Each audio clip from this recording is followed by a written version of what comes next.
Hello, friends. Welcome in. It is a Monday edition. It's election eve. Officially, it's election eve, and I'm about as nervous as Peanut the squirrel being held by a government official. My name is Matt Murphy.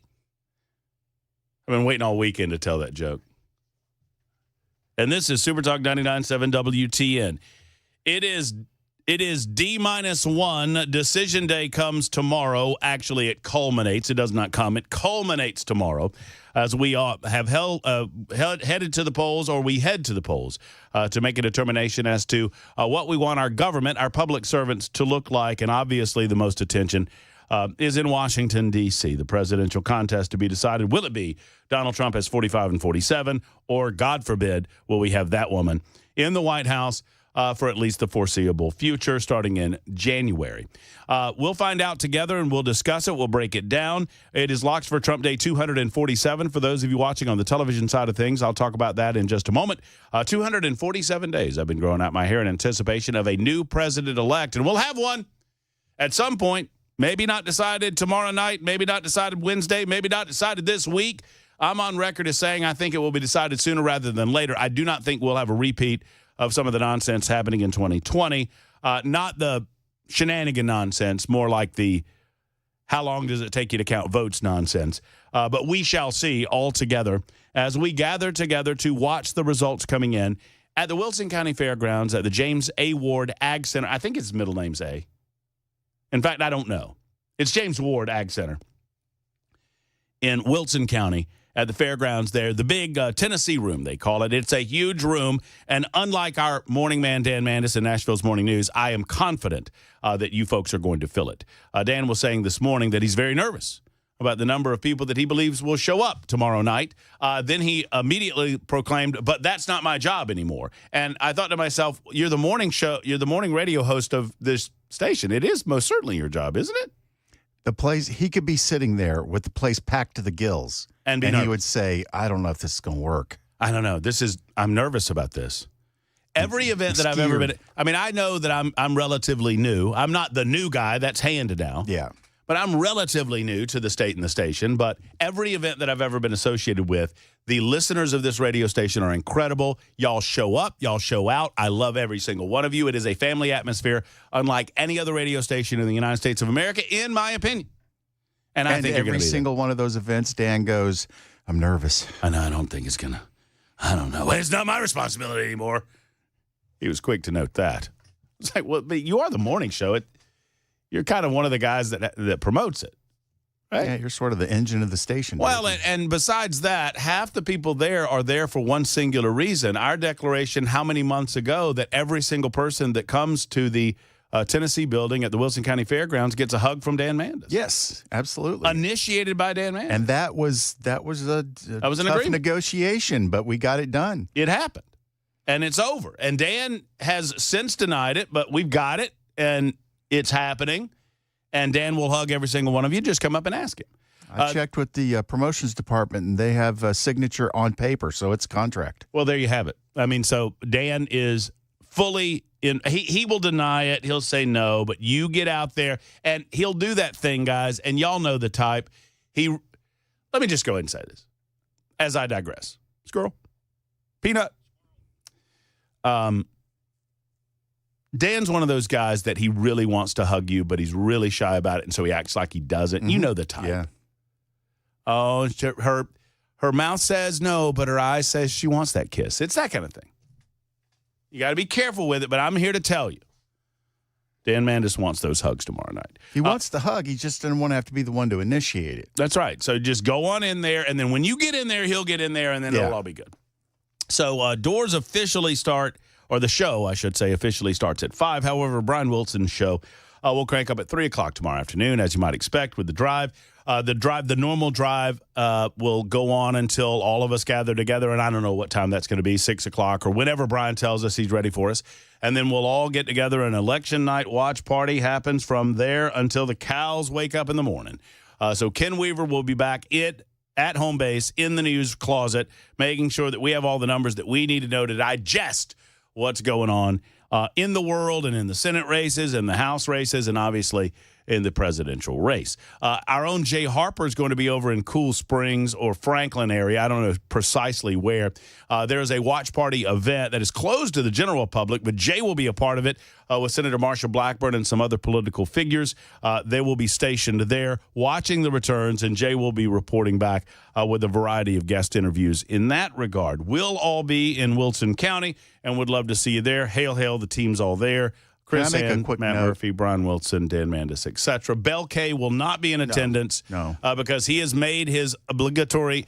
Bell is obligated to make one semi-annual appearance with me, and he's already done so this weekend at Tin Roof. Yes, that is true. And I just want everybody to know that the Marsha Blackburn event is non-public for a reason, because at a certain point, it's just not necessary to show the public Gloria Johnson getting beat like a narc at a biker rally. One of my big questions. Pardon me, I had to clear my throat there. One of my big questions is if Gloria Johnson can beat the Donald Trump margin in the state of Tennessee or not. I've declared that I don't think she will. I think she will lose worse to Marsha than Kamala loses to Trump in Tennessee. That's something to look forward to. That's something to look forward to. I don't find that to be that's a reasonable prediction to me. I think fewer people will vote in that election, but the people that are voting for Trump will vote for Marsha. I think fewer Democrats will vote in that election because they know what's. I have a breakdown of why I believe that. I'm gonna make that one of the things I report on from the news closet. Please do, Ken Weaver. I want to hear that. Measuring the Trump margin versus the Blackburn-Johnson margin. The Blackburn-Johnson margin. But Gloria Johnson is, I don't want to compare her like an animal to slaughter because that might be too graphic of a description, but that's what it feels like. Did you just call for her execution? Right, exactly. But I did. Look, when those, you remember the movie Gladiator? Yes, sir. Yeah. When those gladiators went into the arena, they weren't supposed to win. No. Right? They were being sent in to get to entertain the masses. Yes. Gloria Johnson did not run to win. She ran to raise money, and I hope she's accomplished that. So we'll find out together. Ken, you excited about tomorrow? I hope so. Yeah, I'm excited.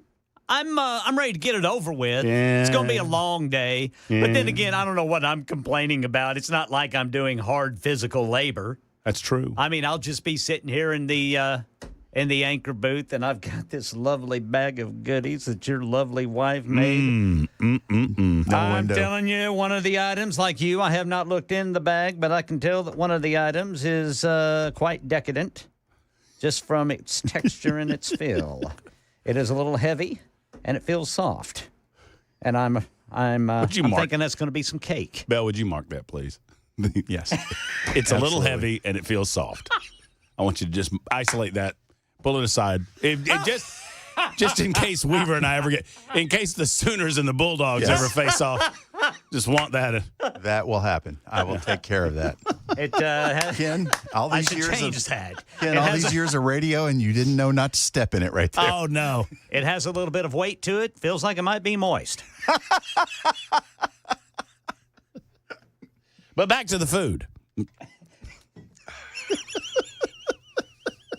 I'm like you. Are we going to make it to Election Day, boys? Maybe not. Maybe not. Look, all right, so I got to break it down, and I need your help, and I need your calls, 615-737-9986. Get in here. Let us know. Look, this is silly season. There's a lot of people. I was telling Chris Hand during the cross. Actually, it wasn't during the cross where you heard it. It was during our brief conversation between that and our show, that this is the time of year that I get called and people ask me to be on a radio station, and I say, sure, I'll be on a radio station, and I do an interview, and I did an interview today, and during that interview, Matt Murphy with us from Supertalk 99.7 WTN. Matt, what is your prediction on the Electoral College tomorrow night? I don't know. None of you know. I predict that Trump will get less than Reagan did on his second election. Okay, that's a very I believe that someone will get somebody. Here's what I said. I wasn't trying to be a smart, you know what? You tell me which states Trump wins, and I'll tell you what his number is. because I can do math. But otherwise, I don't believe any of these polls. It is difficult. I understand that we see trend lines, and I understand that we see a lot of other things. I don't know what to believe in terms of the polls. I don't know if they fixed the polls. I don't know if they didn't fix the polls. I don't know if the polls are right, accurate, or not. I don't know what questions are being asked about the poll. I think we do too much polling. If I could change anything in American politics, and I'm not kidding, no more polls. I would make polling illegal. Well, Matt, that's just the American people speaking out about their personal political... Shut up! It's awful. Every news outlet, every news agency, every influencer, everybody wants to do their polls. I have no idea what their metrics are. I have no idea who they're calling. I have no idea who they're sampling. I have no idea how it's weighted. I have no idea about any of these things. And we've gotten to a point where the media uses polling as story narratives for the last month, if not 3 months, of political campaigns. And it develops what I believe is herd mentality. You should not be making your presidential decision. You should not be making a decision about U.S. Senate. And hopefully most of you are not lemmings. You are free thinkers. You are clear thinkers, as our good friend Des Dickerson would say. And you are independent-minded, let us hope. I hope you are if you listen to this show. If you're not, man, you're in for a world of trouble, because I am. And I don't abide herd mentality. The Democrats live and breathe through herd mentality, and I think polling lends itself to that type of herd mentality.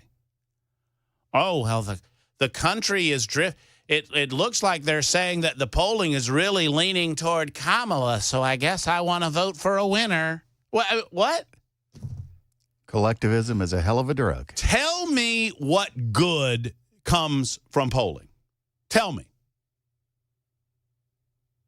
I'm being serious.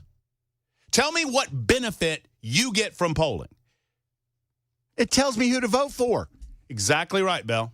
That's exactly right. Other than giving the 24-hour media some news story to create or some narrative to create, tell me what benefit there is from polling. Now, I know I think differently about this than a lot of hosts. I know that, Brian and I laugh about it because I hate it so much, and Brian sees value in it, and I don't begrudge anybody that sees value in it. I'm telling you from my perspective, I think it hurts us as a nation because it dumbs down the oh, well, Donald Trump's doing better at...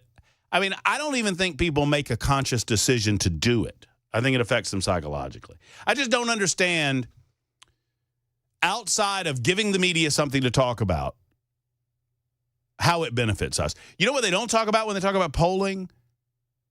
They don't talk about issues. Now, sometimes they'll I understand there are exceptions. Sometimes they break it down. Well, Trump's doing better on immigration. Well, why is he doing better on immigration? Well, Kamala Harris is doing better on the issue of abortion. Why is she doing better on the issue? Talk to me about the issue.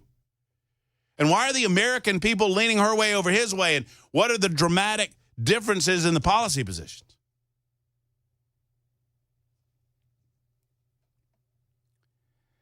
I just don't see any value in it. And I think it's hurting us as a nation. Because it's the only thing that it seems to me that people want to talk about. Now, I'm not immune. I've made mention. I go over it. And look, I'm not better than it. Oh, Murphy takes a little looky-loo. Oh, I go over there and take me a little peeky. What's going on over here? Real clear politics. What's happening over here? But I don't believe it. I don't believe it for a moment. Because I don't believe the people engaging in the polling, for the most part, have a mission statement that makes sense to me. Because if it has an NBC or an ABC or a CBS or a WAPO or any media organization attached to it, their purpose for the poll is not, in my opinion, necessarily to get an accurate poll. Oh, they want accuracy so they can say they were accurate, but that just furthers what I'm saying. All they want is a news story.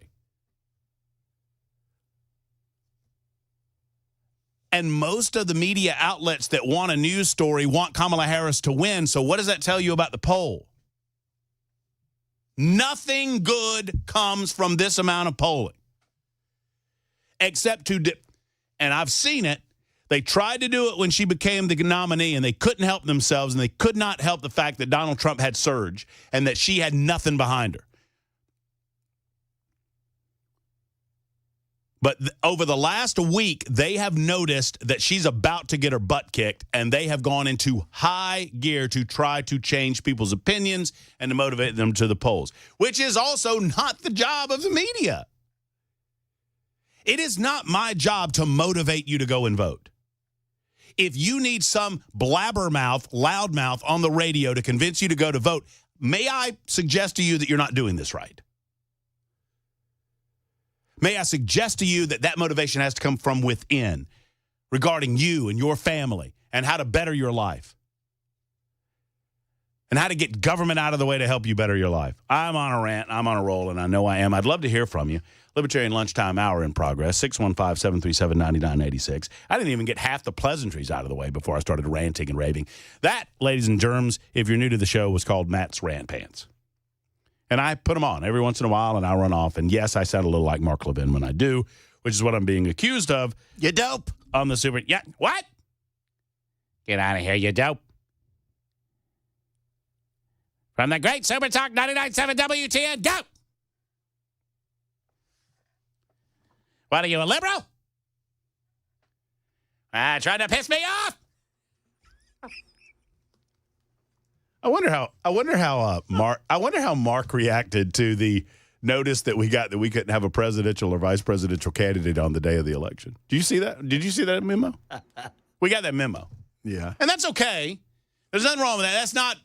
That's not communists putting their thumb on the scale. They just don't want to be sued for doing what NBC did.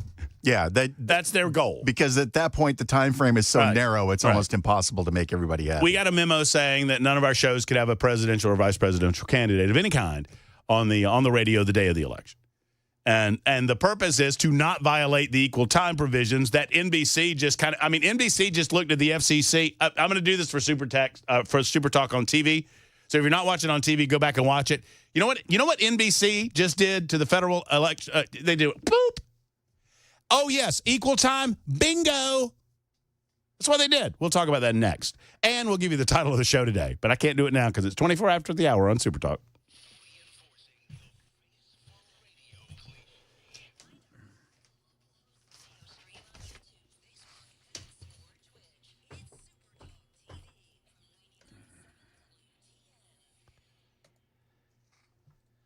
You don't have to wait until tomorrow to get in the fight. I want you to get into the fight every single day to take our country back to the values that made this country great. And one of the things we can do is stop giving our money to companies that then in turn give that money to woke or liberal agendas or causes. And if that's what's happening with your credit card, may I suggest Coin?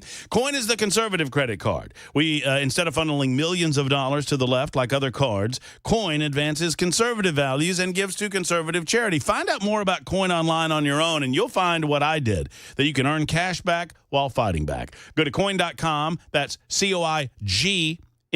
Coin.com. Terms apply. Go to coin.com/disclosures for full details.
Hello, friends. Matt Murphy for PAI Medical. Here's the deal. PAI Medical is a wonderful organization, and I love what they're doing for men around this community and women.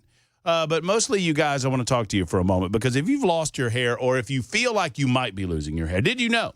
And I found this out through PAI Medical and the We Grow Hair folks, that you lose up to 50% of your hair before you really notice that it's coming out, because your hair can thin and still cover your head with an effective coverage, but you're thinning all the while. You need to find this out. You need to go to PAI Medical if you notice any hair thinning, or if you just want to know. I did, and I found out that I had a little bit of thinning on the top of the crown. Not a lot, but enough that I got the FDA-approved laser treatment to make my hair thicker and fuller and to prevent any future or further hair loss. Whether you're just beginning to lose your hair or if you're in the midst of it, they have a solution for you. They have different programs like the multi-unit hair grafting procedure, the ARTIS robotic FUE hair transplant procedure, where the results are guaranteed. Call 615-376-6010, 376-6010, or go to WeGrowHair.com.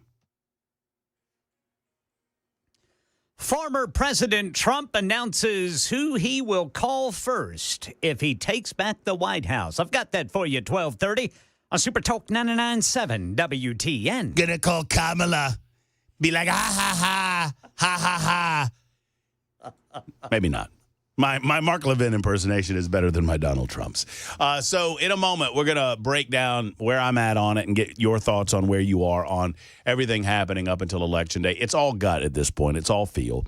I mean, we can talk about polling day until the cows come home, but I just let you know how I feel about that. And look, I don't begrudge people that watch it. I find myself gravitating to it as well. I just do not understand.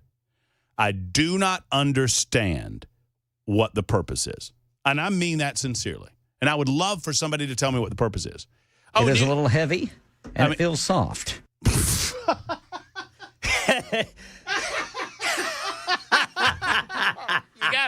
gotta warn me on that. That's just coming in hot there. Ken Weaver has it contractually. It's in his contract that you keep those types of comments at least 3 minutes away from his newscast. Yeah. Don't want to hurt his credibility.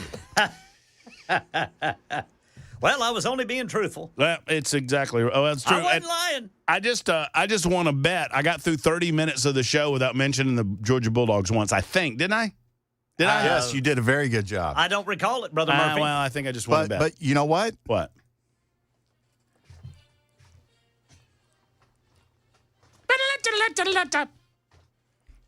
34-20. Yep.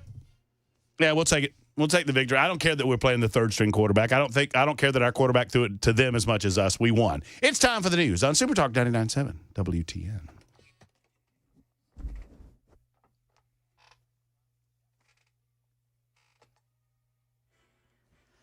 I'm Ken Weaver with your top stories. We've got the full forecast in 5 minutes. Election 2024, former President Trump rallying in 3 states today.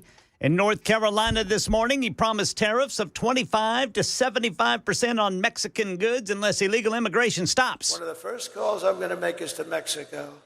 You stop letting people come in through our border and come in through your southern border, and you stop it. Meanwhile, Vice President Harris will be making multiple stops in 1 state today, Pennsylvania. Oklahoma Governor Stitt today declared an emergency for 6 counties affected by multiple tornadoes yesterday. About 100 homes were damaged. Around 30,000 people were without power.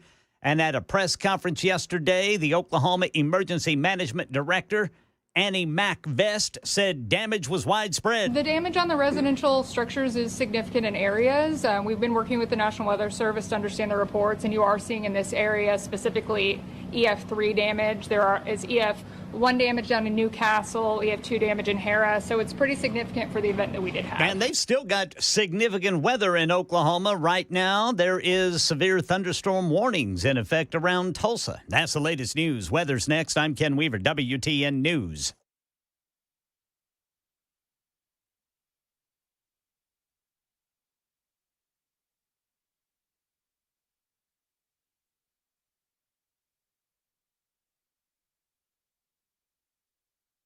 The guaranteed offer is the easiest way to sell your home.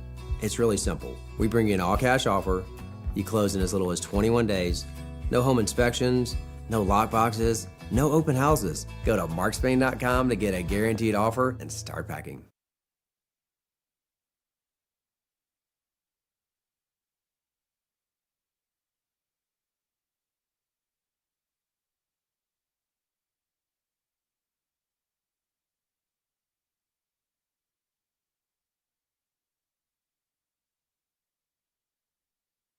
Hey, friends, it's Matt Murphy, and I wanted to update you with some exciting news at Brentwood Hearing Center. Their team of audiologists and doctors are committed to providing their patients with the latest technology, the most recent hearing devices, and here's a new one. It is the Phonex Sphere, which is dedicated to helping patients hear well in situations where there's extensive background noise. This has always been a struggle with hearing devices, right? If you've got a hearing device that wants to pick up on those intimate conversations, but you want to avoid some of the background noise in the process, you could do so with this computer chip that completely dedicates itself to address speech inside of that noisy atmosphere. The Phonex Sphere will help you out at a dinner party at a noisy restaurant, or if you're at a cocktail party or attending a sporting event like a Titans football game or whatnot. If you're having difficulty hearing in a noisy situation, contact Brentwood Hearing Center, or just generally speaking, give them a call today and allow them to demonstrate the audiologist that they have on staff and the incredible devices that they have for you. Brentwood Hearing Center, 615-377-0420, 377-0420, or BrentwoodHearingCenter.com. Brentwood Hearing Center, better hearing for a better life. Hey, what's up, guys? It's Matt Murphy in the middle of downtown Franklin, Tennessee. We've talked so much about Savory Spice. I thought, why not show you the place? So let's go on in and see what's popping at Savory Spice. As I've always said, you will smell the spices even before you walk in. I can smell them right here in the doorway. Come on in, and let's introduce you to the one and only Holly, who is the owner and proprietor of Savory Spice. Say hey, Holly. Hello, everyone. Now, enough about Holly. Let's talk about spicy and easy products like the incredible taco soup, which, as I said, you put this in a crock pot, you put all the ingredients that it tells you to buy right there, you put the spices in, and it's so easy. So if you don't know what you're doing around the kitchen, it's a perfect way to find your way around the kitchen, as is the Mediterranean dill risotto. Now, for the holidays, pumpkin pie spice. What doesn't it have, Holly? Pumpkin. Doesn't have any pumpkin in it. That's a fun fact for all of you kids out there. Now, if you stop by Savory Spice, either in the Franklin location or at L&L Market, you can get yourself a sample of the dill dip, which is my absolute favorite. Just tell them Matt Murphy sent you to Savory Spice with purchase now. So come by Franklin or L&L Market in Nashville and come see Holly and the entire crew at Savory Spice.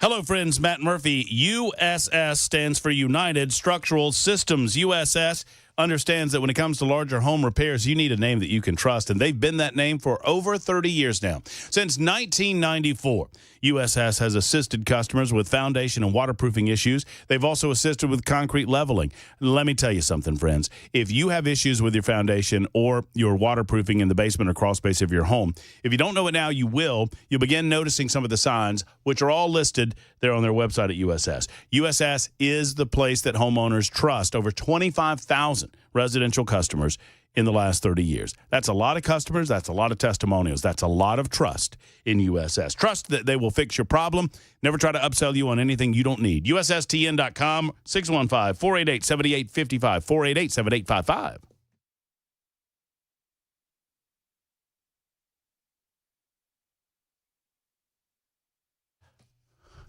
Super Talk 99.7 WTN. I don't know if it was the weekend. Maybe it was Dan Mandis this morning watching a little C-SPAN. I don't know. C-SPAN on my on one of my monitors in here. I've got to hate watch some CNN right now. Polls open tomorrow across the U.S. in a historic race, they say. So we got a lot to get to. We'll get to your calls. I need you to help me feel better, and here's what I mean. So, saying all what I said about the poll. Well, actually, before I do that, hold on. It's Locks for Trump Day 247. It's November 4th. It's Monday. It's also episode 686 of our visits together on the Matt Murphy Show on Super Talk. You can find us, obviously, on the radio. We stream anywhere that there is streaming. I don't know of any platform that we're not on. But if you find one, let us know and we'll get on. You can also download our own app and stream us wherever you go in your smartphone technology, your laptop, and whatnot. Just type up Supertalk 99.7 WTN. And you can also watch us on Supertalk TV. We invite you to do that. And would you do me a favor? Would you subscribe and then maybe, hit that like button? I don't know. I mean, if there's a like button, hit the like button. If there's a little thumbs up, hit the thumbs up. YouTube, Facebook, Twitter, Twitch in progress. And today's episode, 686. You'll not see Bel K. If you were at Tin Roof Saturday afternoon, you did see him, whether you knew it or not. But you will not see him on the television side of things. You will see me. He does make the titles, though. What's today's episode titled? Matt Murphy Show. Like, follow, and subscribe, you heathens. We're trying to build an empire here. That's exactly right. We need your help. We need your help in that regard. So do us that. I mean, it doesn't take much out of your day, right? You just go over there, you go, boop, and you're done. And then while you're over there, watch what I did to watch what I said that NBC did to the Federal Communications Commission. Because they're not allowed to do that, and they did it anyway. So do I get any props or anything for proving I actually have somebody I date? What'd you say there, Bell? Somebody I date. Let me tell you something. I don't know. She's not blind. I met Jenny. She's not blind. She's a wonderful person. I think it is demonstrative of what I've been saying for years about Bel K, and that is there's someone for everyone, and there's some angel out there that will prove that opposites do, in fact, attract. And I think you found that person in the name of Jenny. So it was lovely to meet her. Absolutely a fabulous time to meet her. Everybody enjoyed her. She liked meeting you, too. Well, it was good. And Erica. I did not feel like I was necessarily on my best behavior because I had a football game to watch. Well, I think the football game actually provided a little bit of a distraction so you could kind of ease into meeting her. And Well, we talked about I love entrepreneurial spirit. Yeah, and then what she's doing, that's an incredible. She runs a, can I say? Yeah. She runs a cat sitting service, which you don't hear a lot about. She owns her own company. And you hear about dog sitting services. Because obviously you need those if you go out of town. But cat sitting services are something that's growing in popularity. If you're out, I mean, you need somebody to come by and make sure everything's cats okay. more so than, or actually dogs more so than cats, but cats can be much more destructive than dogs if you're not monitoring them. Mm-hmm. You will not find any sort of raccoon or squirrel sitting service yet. Give her a chance. Yet in Tennessee, only because it's illegal to own those critters. We're going to talk more about ownership of raccoons and squirrels as the day goes on. But yeah, it was good. JennyandtheCats.com with an I. Jenny with an I. Look at you. Look at you giving a little boop, boop, showing a little love. Yeah. Like, subscribe, thumbs up. That's good. I like it. It was good to meet Jenny. It was. You seeing you, I see you every day. Yeah, it's like anticlimactic. Nothing special. I did like those blue drinks they were serving over at Tin Roof. Did you see that? Do you have one? Did you have one of those? No, I had the clear tequila tea thing, but you had, I know what you're talking about. I saw you with it. I had one of those. It was sweet, real sweet. It's good, though. All right, so I think it's razor thin, obviously. I think we peaked about 10 days too early, and I need your help in calming me down. 615-737-9986. Tell me why this is going to be okay. Tell me why you think tomorrow night or Wednesday morning or Thursday morning, everything's going to be A-okay. I'd love to hear what your answer to that question is. Because I have a wide pessimistic streak inside of me. And I could not help 2 weeks out from this election but feel good about the trajectory of this election. Everything was going in our direction. Donald Trump was laser focused on the issues. Kamala Harris was listless. I mean, she was like a boat without oars. I said oars. I said oars, not the other thing. Come on. She does not have a position that she has kept on any issue outside of abortion on demand. But I think we peaked in a way about 10 days ago that woke the mainstream media up. Our main enemy in this is not Kamala Harris necessarily. It might be the deep state, sure, or the swamp, as you call it. Kamala Harris is not the captain of this ship. She's just the vessel. The captains are behind the scenes managing this issue.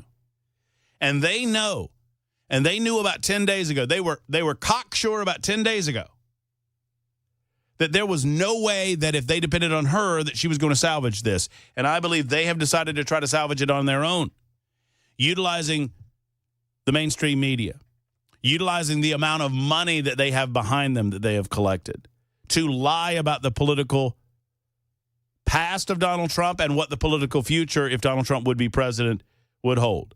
They are vilifying him, sure. They're misrepresenting her, sure. But I believe they're also engaging in the type of behavior. And I'm not talking about illegal behavior. Not now. Not right now. I'm going to wait to see what happens there. I have to believe that we're in a better position on that. And I'll give you a reason.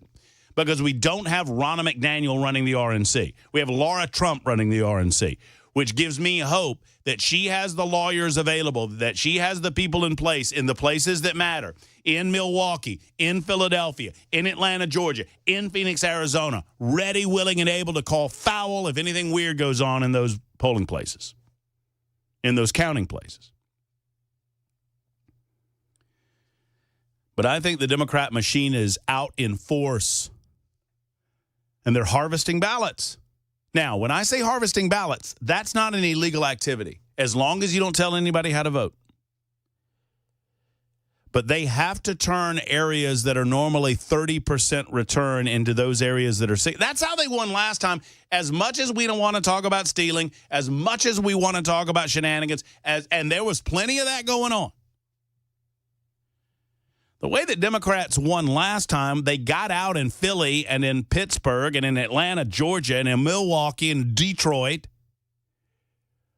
And they went into areas of the country that are traditionally 90% Democrats. And at that point, as long as you harvest votes, you don't have to tell anybody how to vote. You know what you're going to get. And if you turn a 30% district into a 50% district, you've just collected 20,000 votes. For the wrong guy, or in their case, for the right guy. Y'all understand that? That's what they're doing right now. Is it against the concept of an informed populace voting for our next elected leader? Yes. Is it illegal? No. What say you? Eric is first up in Jasper. Thank you for calling the Matt Murphy Show. Eric, what's going on, my friend? What's going on, my friend? I'm like you. I'm sick and tired of these polling. The only polling I want to see is inside of a building with adult beverages served. I've been once or twice back in the day. Yeah, we can't go to the booby trap no more. They sold that thing. But by the way, speaking of that, I need to add, and most people don't know about what happened there. Did they just shut it down and then sold the building? They just shut it down and sold the building. Everybody's saying, yeah. I'm just worried about that one-legged pole dancer. What she's going to do now? Well, she's going to have to go. She's going to have to go get a waitress job at IHOP. Yeah, yes, that's the jokes, Eric. That's what I bring to the table. All right, brother. You take care, man. All right, man. See you. I appreciate you. For those who don't know, Wesley's Booby Trap was a pretty infamous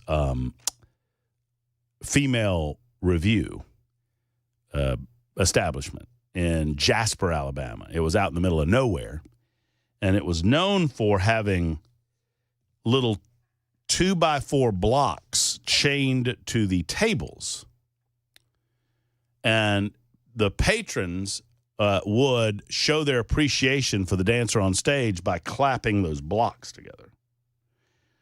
I only know this because I've been told. I've never seen it with my own eyes. Jimmy is next in Shelbyville. Hey, Mr. Jimmy. Hey, how you doing today, I'm great. Matt? I hope you're doing okay, Mr. Jimmy. You feeling all right after that surgery last week? Fair middling. Okay. You'll bounce back. It'll take a few days. I hear you're gonna get high on voting day tomorrow. I proclaimed to Mr. Jimmy, let me remind the people what I said. I said that if Donald Trump, every time he wins a battleground state, I take a shot. And if Donald Trump is declared the winner before 11 p.m. Central Time of the election, I'm buying everyone in the James Ward Tennessee Agricultural Building a beverage of their choosing. That's what I said. A shot of what? Well, I mean, whatever. What I'm going to take a shot of? Yeah. I mean, like my grandpa told me years ago, Mr. Jimmy, I'm a fan of OP. You know what OP is? Other people. Other people.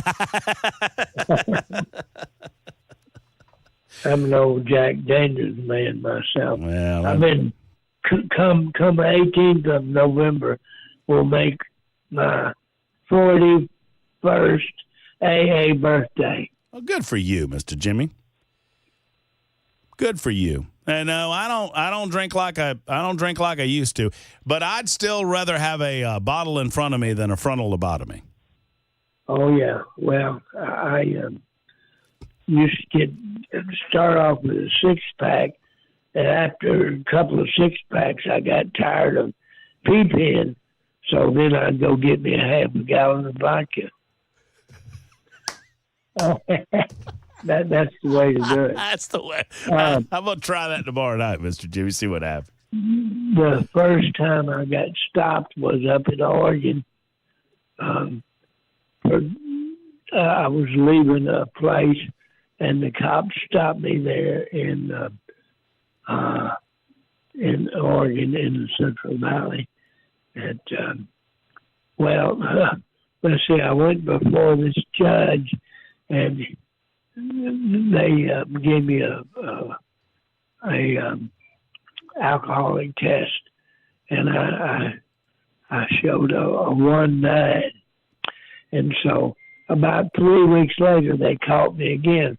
I went before the same judge, and I had let's see, it was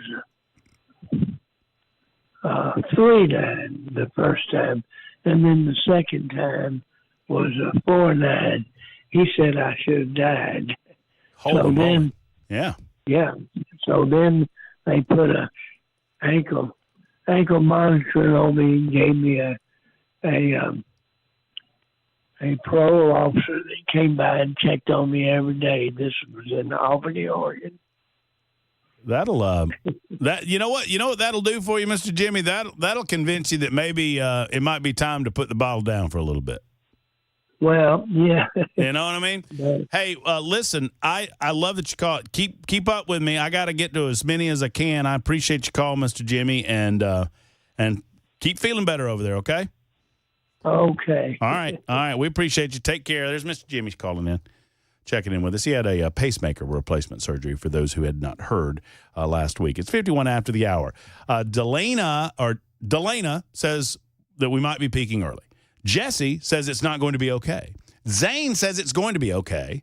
And Angela has a comment on peaking early. And we're getting all of your calls momentarily on Super Talk 99.7 WTN.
Former President Trump announces the first call he's going to make if he wins a second term, and flood victims in Spain were in no mood to see the King, Queen, and Prime Minister. We'll tell you about it at 1 on Super Talk 99.7 WTN. Think about Mr. Ken Weaver. It's 58 after the hour now. 2 minutes until the top of the hour. Super Talk 99.7 WTN. Interested in hearing your thoughts and making me feel better. You know, I feel like look, I'm not declaring anything. I think I just don't believe in saying things just to say them, okay? And I think a lot of people today are going to, I think we're going to win. And but I'm interested in your gut. It's all gut. It's all gut. And my gut indicates to me that we win Pennsylvania. If we win Pennsylvania, we win the White House. That's my gut. But I'm not suggesting that I couldn't be completely wrong. But I am concerned. I'm concerned about Philadelphia. I'm concerned about Pittsburgh. And I'm concerned what they're doing there. What about you? Are you concerned? Now, I misspoke. Jesse actually says it's not going to be close. And we'll get to him in a moment. And Zane and Delana and Larry. And a couple of lines available for you. However, that music in the background indicates to me that I've talked too much to go to a call. And so we'll get to you momentarily. You are the most important part of this show today, and every day, really. But particularly today, I want to hear from you. Also, if you're a politician and you're on the ballot tomorrow, you're invited to call us. 615-737-9986. I'll give you 5 full minutes, unless you bore me, in which case I'll hang up on you. But that's on you, not on me. It's news time. Super Talk 99.7 WTN. Straight up, 1 o'clock.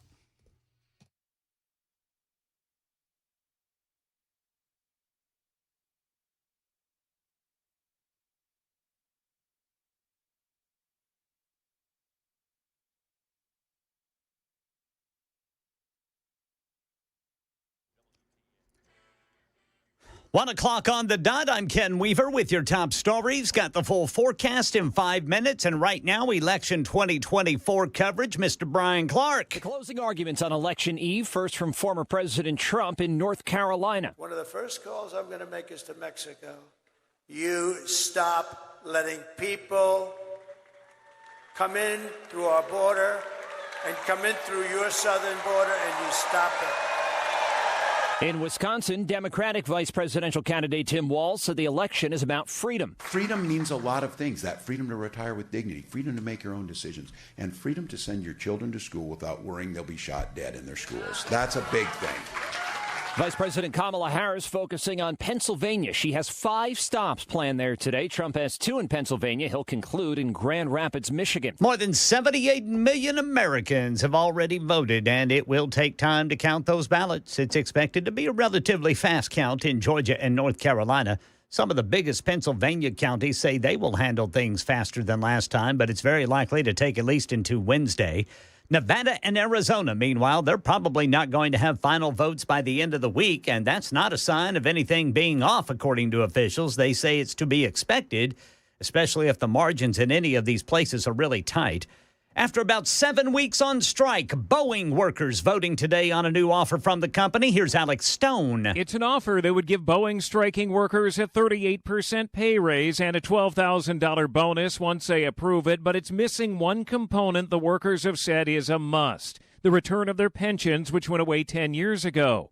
Jackie is out on the picket lines. The majority of the people are kind of flip-flopping. They're kind of more on the fence. Some of them are leaning towards it just because they think they're getting exhausted. Their union is supporting the offer, saying it may be the best they're going to get. More heavy rain in parts of Spain, still recovering from severe flooding last week. Sherry Preston. The storms that dumped a year's worth of rain in the Valencia region in southeast Spain have now led to canceled airline flights and the suspension of commuter rail service in Barcelona. Last week's flooding left more than 200 people dead. Anger spilling over during a weekend visit by Spain's king, queen, and prime minister. All of them were pelted by mud from angry villagers upset at what they consider a lack of warning and a lack of response by the government to the flooding. Here in Tennessee, Hurricane Helene recovery update. TVA officials say at the height of the storm, floodwaters topped the overflow of the near 111-year-old Nola Chucky Dam by about 5 feet, while causing some only superficial damage.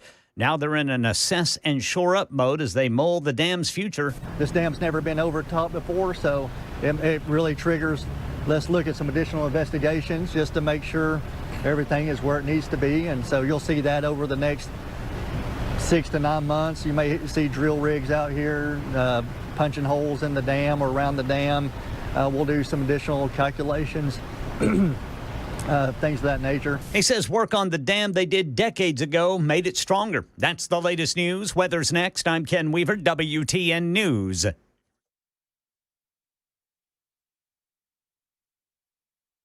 Did you know you're overpaying for your health and wellness products?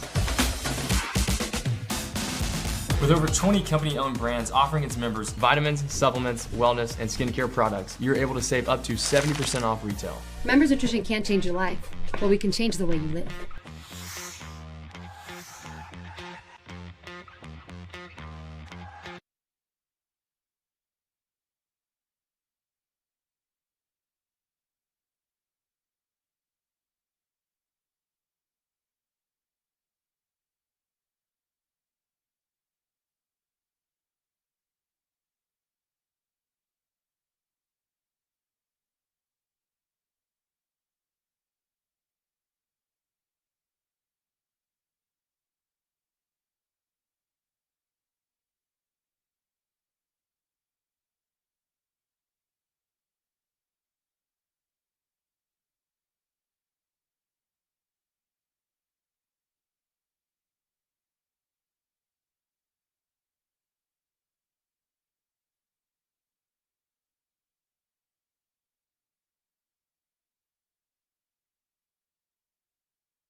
Hello, friends. It's Matt Murphy, and Paul Winkler has been my advisor when it comes to investment since I got to Nashville, Tennessee. I believe in the way he does his business. I love sitting down with Paul and talking to him about the education that he provides his customers, not just me, but every single person that walks through his doors. He has multiple offices to serve you. He has many different qualified and certified financial planners to serve you. And Paul wants to remind you that he's never, ever, ever going to recommend you something that is just the trend of the moment or the trend of the day just because others are doing so. Now, if you come to Paul and ask him about annuity, he's going to advise you against those annuities most times. Particularly, he's never going to refer you to a deferred annuity, simply because annuities are just almost never used for the purpose for which they were designed. Sadly, they get commissions on those annuities, which is why some of the other guys are doing it so much. So I invite you to educate yourself with regard to Paul's business, and Paul will educate you as well. Go to paulwinkler.com. That's paulwinkler.com. Tell him Matt Murphy sent you to the one and only Paul Winkler. There's a telephone number available for you as well. I encourage you to call Paul Winkler today to find out how he can assist. 615-851-1950. 851-1950.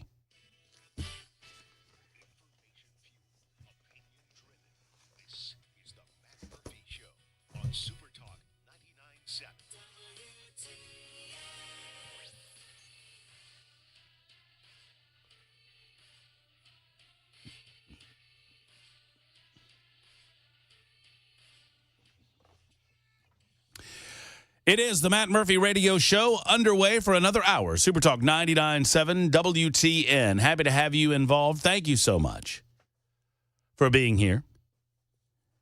Big election night watch party tomorrow night. Hopefully we will see you tomorrow evening. You know, the action really starts at 3 with Brian Wilson and The Drive. Doors officially open at 5. Food trucks available for food. Drink available for purchase. If you are a part of the VIP crew, thank you for signing up early. We had a limited number of those tickets, and those tickets sold out very, very quickly. So we'll have a VIP section, but don't you worry. I mean, the entire room will be a VIP room because you're in it. You can find out more information at 997WTN.com. Love to see you. I want to fill the room, and I have confidence that there are enough people that have faith in what's going to happen tomorrow night that they're in for the party. And we will be there for you, starting at 5 and all throughout the evening on Super Talk 99.7 WT. And I remind you that our own Ken Weaver back in News Closet, he will be providing information, news, numbers, and all of those things from home base. We'll have Jay Harper out and about interviewing political candidates like Senator Marsha Blackburn and others. It's going to be a big time tomorrow starting at 5 o'clock at the Wilson County Fairgrounds, and I hope that you come and see us. Plus, have I told you about the shirt I'm wearing, Bill? No. Oh, yeah. It's a big running theme on the show, and you'll love it. Are you giving that away with your stank on it, too? I'm not giving my shirt away. No. Okay. I don't even, if I'm buying everybody drinks, I don't know that I'm giving away my shoes. Oh, you cannot do that. You told people you were going to give away the shoes. I said I might. You said you would. Thankfully, there's no taped record of any of these conversations that we have between noon and 3 on Super Talk. So, care to bet? I do not care to bet. So we'd love to see you. How do you feel? So let me just reset real quick and get to your calls. So today is a day for you. I will talk to you about Kamala Harris's closing argument, which is weak as puppy pee. I will talk to you about Donald Trump's closing argument, which is stronger than ever. Not that you'll hear anything about that because the mainstream media has decided about 7 days ago that they're not going to cover the things that are really happening. They're going to cover the things that they want to be happening in an effort to help Kamala Harris. But I think it is, with the polls are what they are. I don't get into them because I don't trust them. But I think anybody would be a fool not to recognize that it's razor thin. I think that's, for whatever reason, and I'm not here to debate the issue with you. I have my opinion as to why this is, but the issue of abortion is easily demagogued and demonized, and it favors Democrats with female voters. So if you see a push of female turnout, that's danger. And it's not that I don't trust you women that are listening to Super Talk 99.7 WTN. It's not that I don't trust you that you could that you can see beyond the lies that they're telling about what Donald Trump wants to do on the issue of abortion. Donald Trump's sole purpose was to give it back to the states, which has now been accomplished through the United States Supreme Court. That said, it is now up to the will of the people in those individual states. Kamala Harris is running around saying he wants to ban abortions nationwide, which is a lie from the pit of hell, but the media covers it anyway. For whatever reason, women and the issue of reproductive rights, it does matter to them, and they are softer on this issue than obviously evangelical Christians and men voters, generally speaking. That is her only issue-based closing argument. She doesn't have another one. I mean, tell me what it is. Immigration? No. Inflation? No. Economy? No. Energy? No. Fracking? No. Foreign wars? No. Israel? No. None of it. None of it.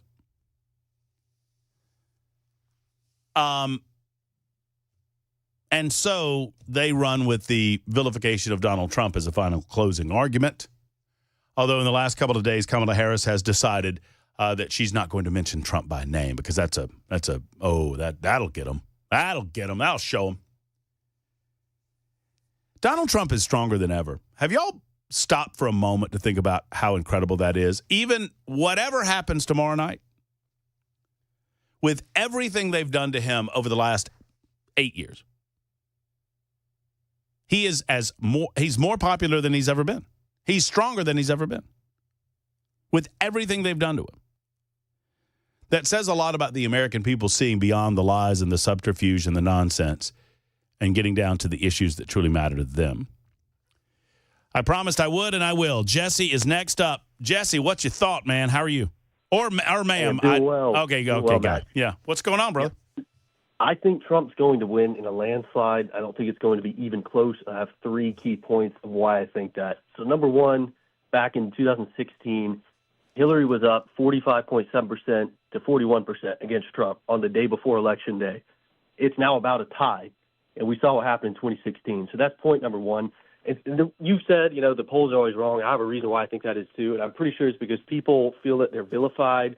They're scared of losing their jobs. They're afraid of being just completely banished for saying they like Trump. That's why people don't want to admit it. But the silent majority, I think, is here. I think it's stronger than ever.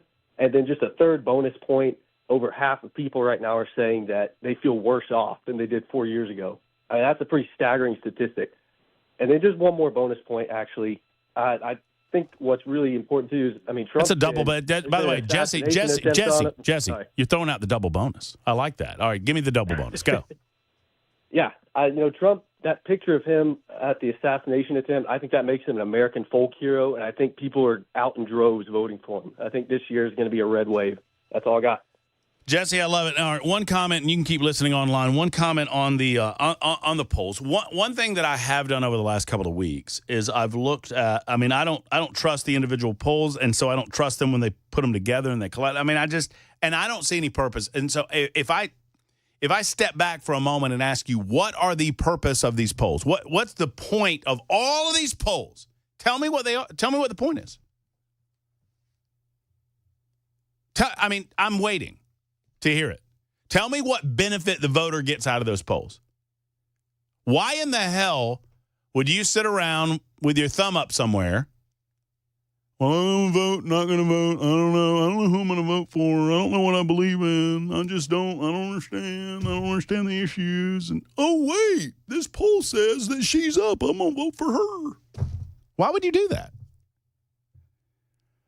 It promotes unintelligent voting. But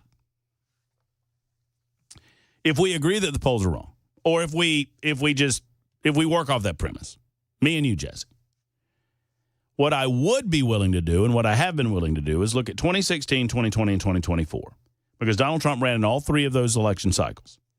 And you look at where he is in the battleground states. So I either believe the polls are wrong the same way or they're not. Really, those are my only two options. If I look at 2016 and let's take, for example, 2016, 2020, and 2024 in Pennsylvania. They're either wrong the same way or they're not. If they are wrong the same way, Donald Trump is going to wipe the floor with Kamala Harris tomorrow. Because if they are wrong the same way, Donald Trump was down like 5.5. I don't have them in front of me, but if my memory serves me, he was down like 5.5 in 2016 in Pennsylvania. And he won. He was down like 8 in Pennsylvania to Joe Biden, and he almost won. He's tied with her now. So you see what I'm saying? If they're wrong the same way, then the indication will be tomorrow night he's up by 4 or 5 in Pennsylvania. Now, I don't think that he's up by 4 and 5 in Pennsylvania, but I think he can win it. So if I track the polls, and I would suggest to you that the people engaging in the polling, they are far too egotistical to change their methodology to make it more accurate. And I know that accuracy matters with some of these organizations. I'm not talking necessarily about the polling people that you've never heard of. I'm talking more about the polling people that we hear about all the time on national news networks, because they like what they hear. And also, these people are now using polls to draw eyeballs to their product. And that is not a way to do a poll. They have an interest. The people that are, don't get me started on the polls again. I'm sorry that I'm doing that. I can't help it. It's stuck in my craw. The people that are engaging in these polls have an interest in them being close. If they're not close, they don't have a segment. If they're not close, you go away. If they're close, and so when I see the day before the election, national polls don't mean anything when it comes to presidential races. I mean nothing, zero, nothing. A latest national poll has Donald Trump up by 0.1%. I got choked up doing my voice. 0.1%? Give me a break. One, national polls don't mean anything. 2, 0.1%. Oh, that'll get some eyeballs on your screen. Zane's in Portland. I'm assuming that's Portland, Tennessee, but I don't know for what it's worth. Yes, hey, Zane. Sir. How are you? Hey, what's going on? I'm good. How are you? I'm well. I'm all choked up. I got to be honest. Yeah. Well, first off, I'd like to say it was nice to hear Mr. Jimmy awake this time. That was really cool. Oh, yeah, that's good. Last time he was on, he was sawing logs. He was asleep. That's true. Yeah. But I got to be honest, man. I'm skeptical, but I am hopeful. And I say that because I really believe that we are fighting a battle of good and evil. That's what we're watching. And here on earth, evil prevails. But I truly believe that all of us, especially most of us that listen to this station, if we are on the right side of good and evil, if we stand with God, and if we stand with Jesus, and if we proclaim and understand the gospel behind all of this, no matter what happens, I believe that we come out on top of this, even if Trump doesn't win. But I truly believe that they're evil, and I believe they're going to do whatever they can in their conniving ways to win. And if they do, I put my hope in Jesus that we can stand together and we win the good fight in the end. And I hope that I can stand with y'all in heaven after this.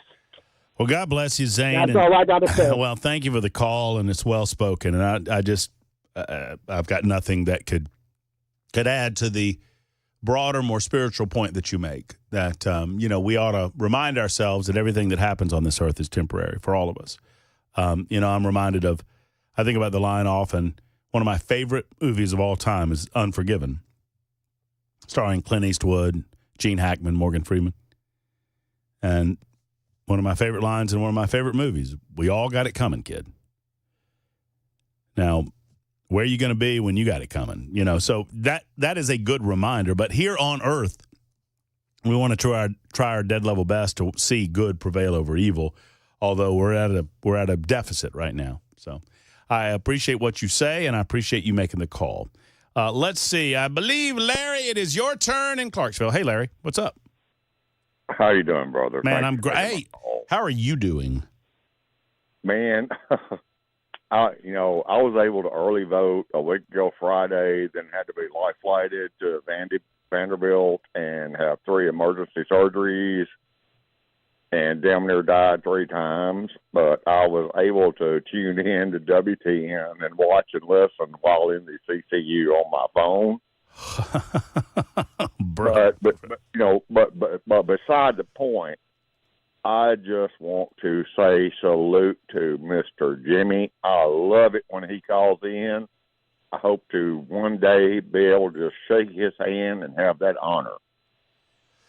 Well, I need to get you and Mr. Jimmy together. You, Larry, and Mr. Jimmy, very loyal listeners to me, and both of you have been going through it from a health perspective. And I need all the listeners I can get. I can't need anybody checking out on me right now. You know what I'm saying? Look, brother, I got people from California to Canada to Texas to Scotland listening to you.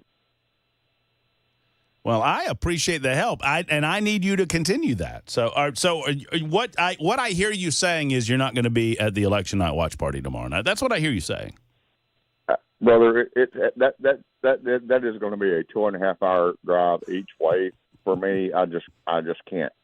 I can't do that. I get you. I just can't. If I was a good friend, I would have rented a limo for you. Well, yeah, but you ain't a good friend. So, but now to get political, brother, I love you. But I am excited about tomorrow, but I'm also anxious because I know of the shenanigans that the Democrats have and will pull. And I'm worried, Matt. I'm worried. I am too, but it's needless to do it at this point. I think so much. And Larry, thank you for the call. I'm glad you're feeling better. I appreciate you. I got to run. So much is already baked into the cake with early voting and the amount of people that we've seen to early voting. And I understand that some people choose to vote on Election Day, and I don't want to dissuade you. And I want to tell you, go and vote. And we have got to finish this drill. We have got to run through this tape. If you know anyone, Tennessee's kind of baked in.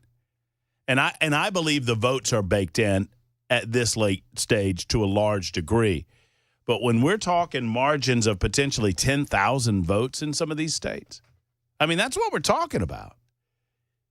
In a Georgia or even a North Carolina or a Pennsylvania, Michigan, Wisconsin, in a Nevada or an Arizona.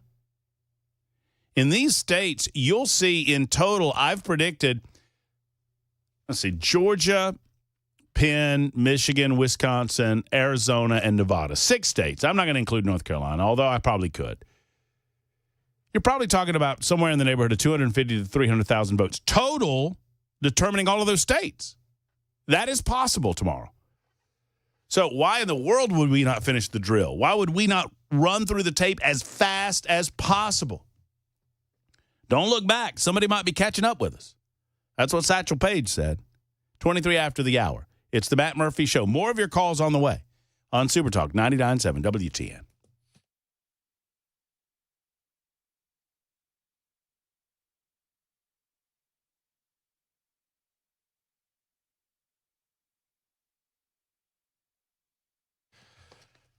Hello, friends. Matt Murphy. And all month November, our friends at Craft Body Scan are offering thanks to you, and they're giving back with a couple's heart and lung scan for just $149. These lung and heart scans for you couples are valued at over $2,500. It's a huge savings for anyone looking for a simple and non-invasive way to check their heart and their lung health. These scans can be a serious game changer because if you see something, you're probably going to see something on the scan before you feel anything in your body. We've heard story after story of lives that have been saved by these scans where, and I'm not trying to scare you, but major issues can be discovered despite those people experiencing no symptoms. It happens all the time. So why not give yourself peace of mind by going in and getting yourself a scan and bring your loved one for $149. Take a proactive step toward better health.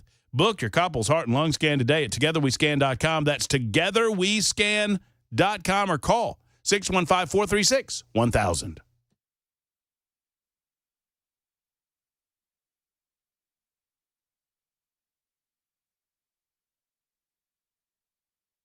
Hey, what's up, guys? It's Matt Murphy in the middle of downtown Franklin, Tennessee. We've talked so much about Savory Spice. I thought, why not show you the place? So let's go on in and see what's popping at Savory Spice. As I've always said, you will smell the spices even before you walk in. I can smell them right here in the doorway. Come on in, and let's introduce you to the one and only Holly, who is the owner and proprietor of Savory Spice. Say hey, Holly. Hello, everyone. Now, enough about Holly. Let's talk about spicy and easy products like the incredible taco soup, which, as I said, you put this in a crock pot, you put all the ingredients that it tells you to buy right there, you put the spices in, and it's so easy. So if you don't know what you're doing around the kitchen, it's a perfect way to find your way around the kitchen, as is the Mediterranean dill risotto. Now, for the holidays, pumpkin pie spice. What doesn't it have, Holly? Pumpkin. Doesn't have any pumpkin in it. That's a fun fact for all of you kids out there. Now, if you stop by Savory Spice, either in the Franklin location or at L&L Market, you can get yourself a sample of the dill dip, which is my absolute favorite. Just tell them Matt Murphy sent you to Savory Spice with purchase now. So come by Franklin or L&L Market in Nashville and come see Holly and the entire crew at Savory Spice.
Hello, friends. It's Matt Murphy for the conservative credit card Coin. You know, if you are funding America's future, you might be funding it in a different way than you thought.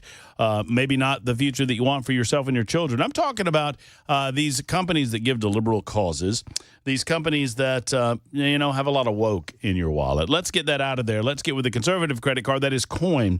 If you utilize a credit card for any purpose, it's time to give to a credit card that gives to conservative charity. Earn cash back while advancing a conservative future. Go to coin.com. That's COIGN.com. Coin.com. Terms apply. Go to coin.com/disclosures for full details. The Trump and Harris campaigns accelerating their campaign appearances in key battleground states. That's coming up at 1:30 on Super Talk 99.7 WTN. I apologize, Ken Weaver. I don't know if you heard that or not, but I accidentally bumped a button. Somebody's trying to make a phone call. Yeah, I appreciate you taking the heat, but that was my fault. Dial tone right there in the midst of your news tease. No, I'm going to take hit the wrong button. No, it's all on me. It's all on me. It's all on me, baby. That's all right, boys. Yeah, Matt hadn't made a mistake since the early 70s. when I was, that was my mama and daddy. That had nothing to do with that. Had nothing to do with it. I'm here as a result, but I had nothing to do with it. By the way, these are my favorite types of super texts are these. And I love the super text line. It's just a great addition. I love you on the phones even more. I love talking to folks on the phones. It's my favorite thing of what we do every day. And one of the reasons I love the day before an election is I kind of hand it to you. And, we'll break down some other things. And we've got other things to get into, some of the news of the day. I'll talk about Saturday Night Live and all these other things. But I love handing it over to you and getting where you are on these days. But the super text line brings so much to the table. Like this. 4091 writes, at 1:01 this afternoon, I am over it. Then at 1:05, 4091 writes, there it goes again. And then at 1:25, and again. I have now responded to 4091. And my response is, what? You gotta. I can't. If there is something, God bless you. I mean, if it's me annoying you, I probably can't help you with that. If it's Ken Weaver or Bel K annoying you, I probably can't help you with that. But if it's something else, I might be able to help you. But you have to tell me. Might be ringing in the ears. What's that called? Tinnitus? Yeah, something like that. Might be that tinnitus, Ken. Yeah. That's true. That's true. Jerry Seinfeld's Uncle Leo, remember, he kept hearing the phone ring. And he'd get mad and scream, somebody answer. Jerry! That's my Uncle Leo. Remember Uncle Leo found his watch they found the watch in the trash? And the wallet. Didn't Uncle Leo paint his eyebrows on at one point? Yeah. Doctor thought he was mad, put it in the chart. He's always angry. Uncle Leo, very angry. Oh, I love it. Let's see. We're going to get to Ann and Scotty and Andy and Richard as promised in just a moment. Plus, Trump is stronger than ever. I'm going to go over the list of everything they've done to him since 2016. It's a long one, friends. I might have to extend my time into the drive doing it. Right now, it's time for Ken Weaver in the newsroom on Super Talk 99.7 WTN.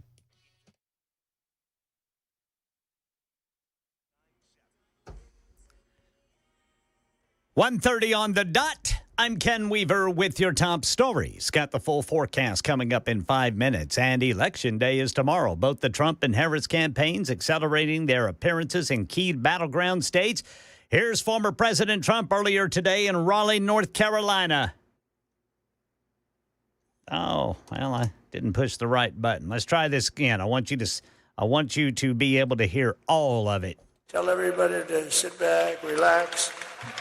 January 20th, you'll see people come in and help you out like we did in the past. Talking about the victims of Hurricane Helene. Meanwhile, Vice President Harris makes multiple stops in Pennsylvania, featuring both large concert-like rallies, smaller retail stops, and she'll talk to voters in the Latino community.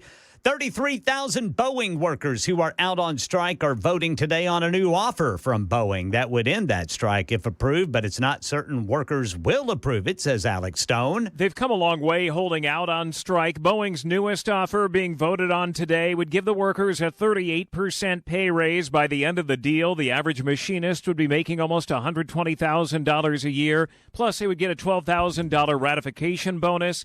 But the one main sticking point that has some saying no, still Boeing is not agreeing to bring back their pensions, which went away 10 years ago. And in the same region of Spain where they experienced severe deadly flooding last week, it's raining again, says Sherry Preston. More storms in eastern Spain have suspended commuter rail service now in Barcelona. The extreme rainfall in Valencia last week left more than 200 people dead and scores more still missing. Angry survivors, upset over the lack of, they say, response, hurled mud at the King and Queen of Spain and the Prime prime minister who visited one town over the weekend. That's the latest news. Weather is next. I'm Ken Weaver, WTN News.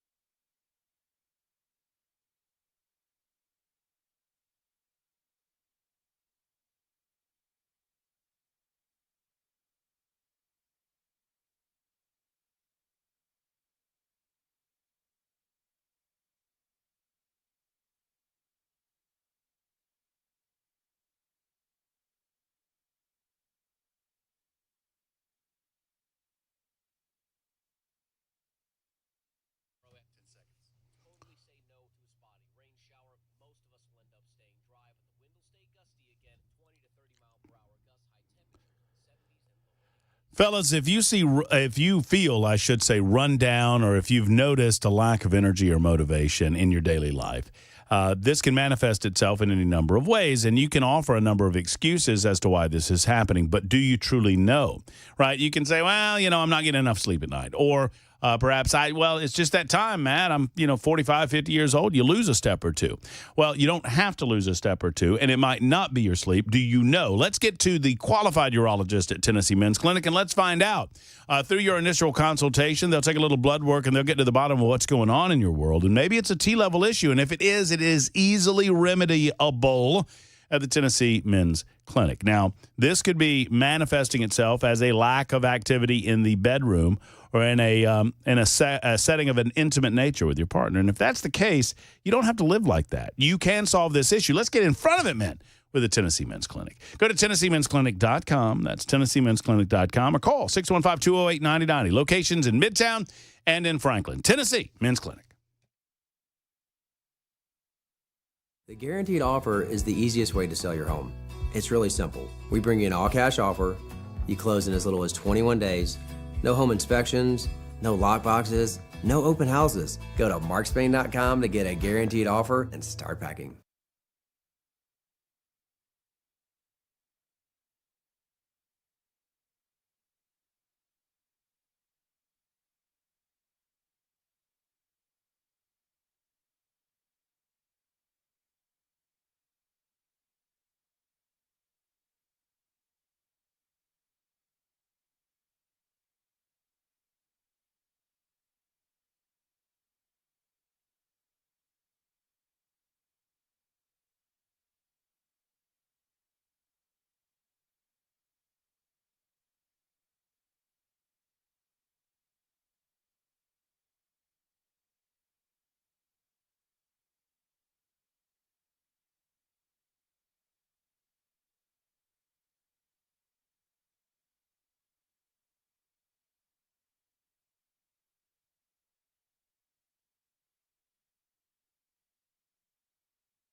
Friends, it's that time of year where I don't know what to tell you about the weather. I mean, it's 80 degrees today or thereabouts. It feels like it's still the springtime, but come a week or two from now, and it could be down in the 30s. You don't know.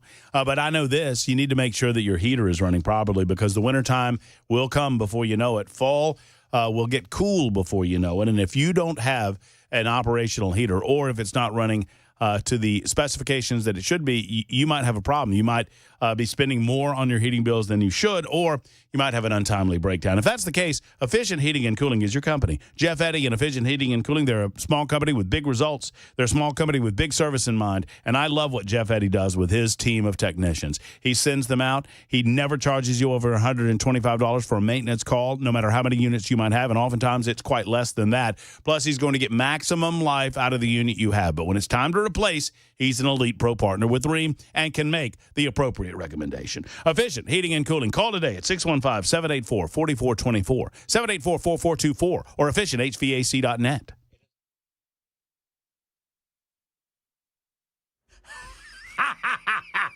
He's You can't do that for a newscast, Brother Bilal.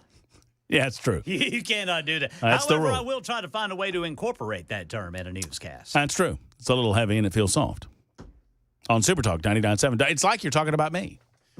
I am. I'm a little heavy, and if you feel of me, I feel a little soft. He could have been. Well, you never know. You never know. Out of context can. 38 minutes after the hour. Super Talk 99.7 WTN.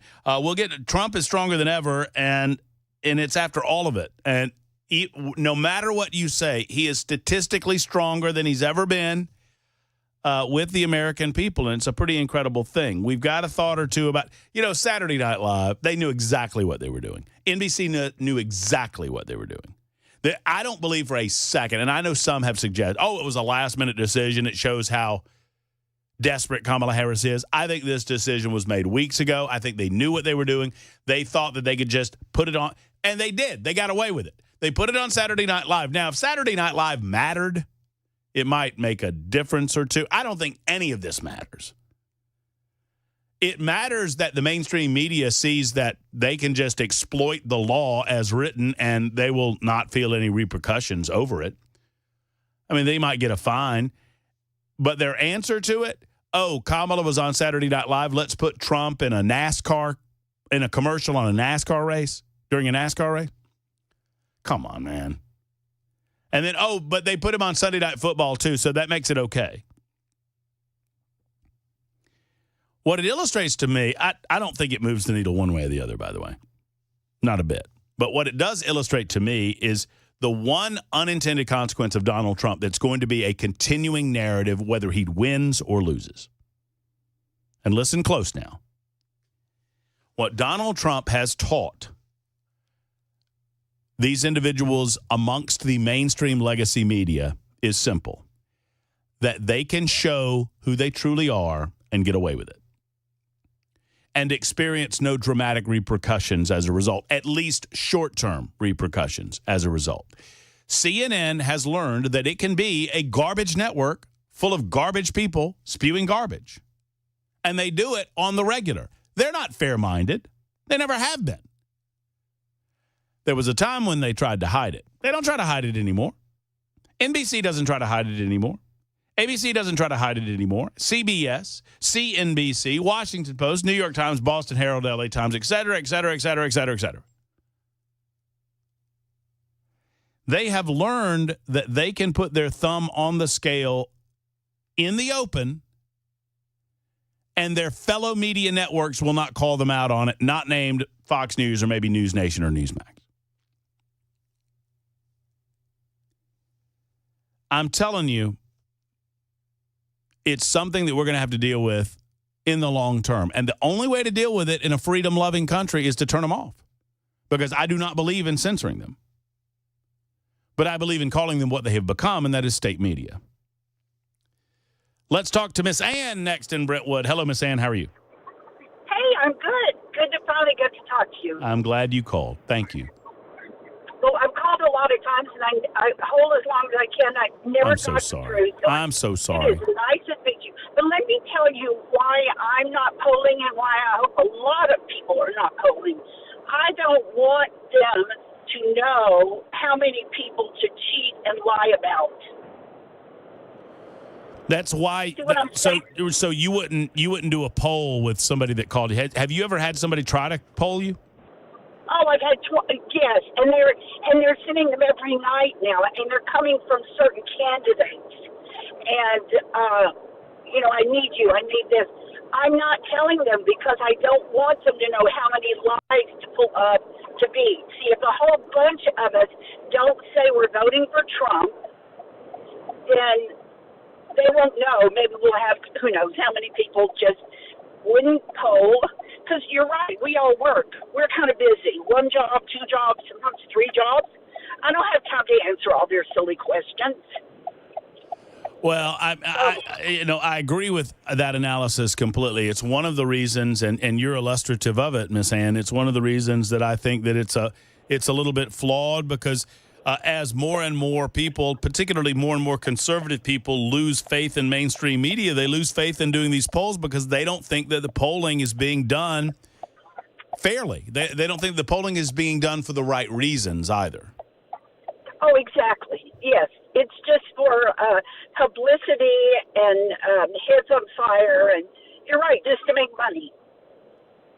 Well, you feel good about tomorrow? Well, you know, I heard the man who, and I'm a strong Christian and a strong believer in God. I think God is still the God of the universe, and I think that evil does not always win. I think a lot of people are waking up, and that is a very good thing because we've sort of been asleep for a while. So I don't know. I do know that liars are liars, and I've never seen so much duplicity and ugliness as this year, this race. So I don't know what to say. I truly think that Trump is the winner unless they find another way. And I have friends from different states. I used to work for an airline. People sending me things where they're going to vote for Trump, but it does Kamala's name. And before I told all my friends, said that to all my friends, and I said, make sure you look at the paper that you're getting ready to put in the box. Make sure that it says what you intend your vote to be.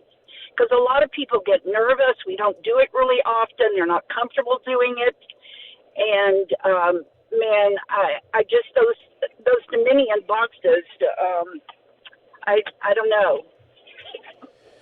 Well, I mean, I understand the concerns about voting practices. I also understand that there was a lot of information that was good. There was a lot of misinformation that came out in 2020. And I have more faith than ever in the RNC now that Laura Trump is in charge of it.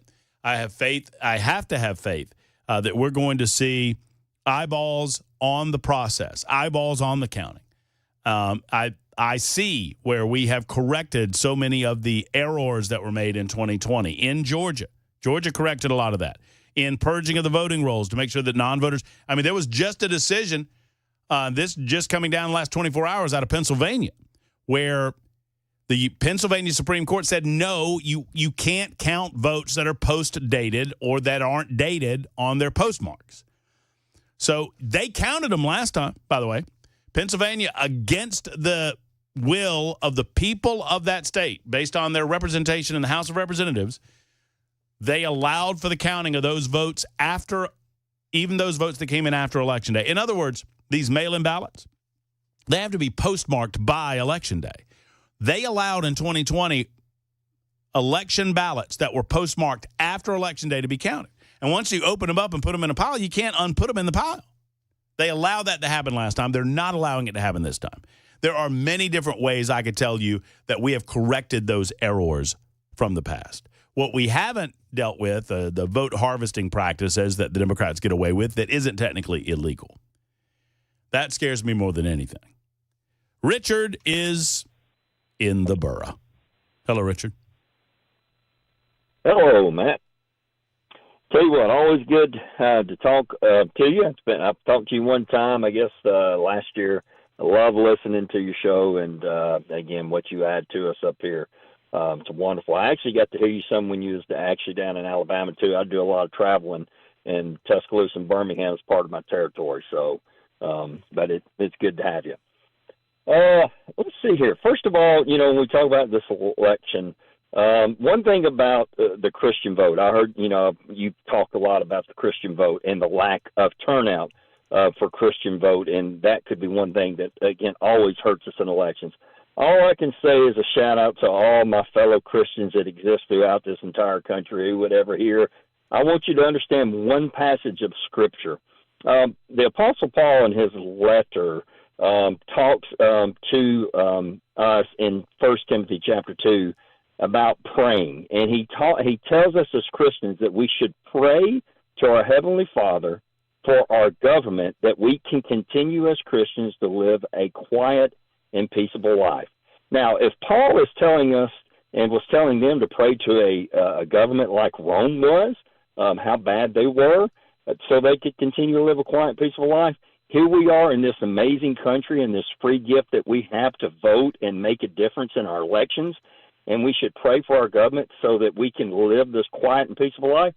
how in the world can you not then, as a Christian, go out and make a difference with your vote that helps put people in office that represents who we are as God's people? I have no understanding. Well, I mean, I don't begin to understand individual thought about this. I mean, I don't begrudge people, and thank you for the call, Richard. I don't, how am I going to put this?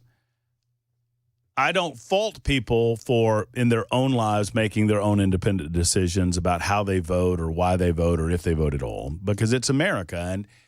And I can tell you what I think the ultimate consequences will be if you choose to sit it out or if you choose to vote a different way than I'm going to vote.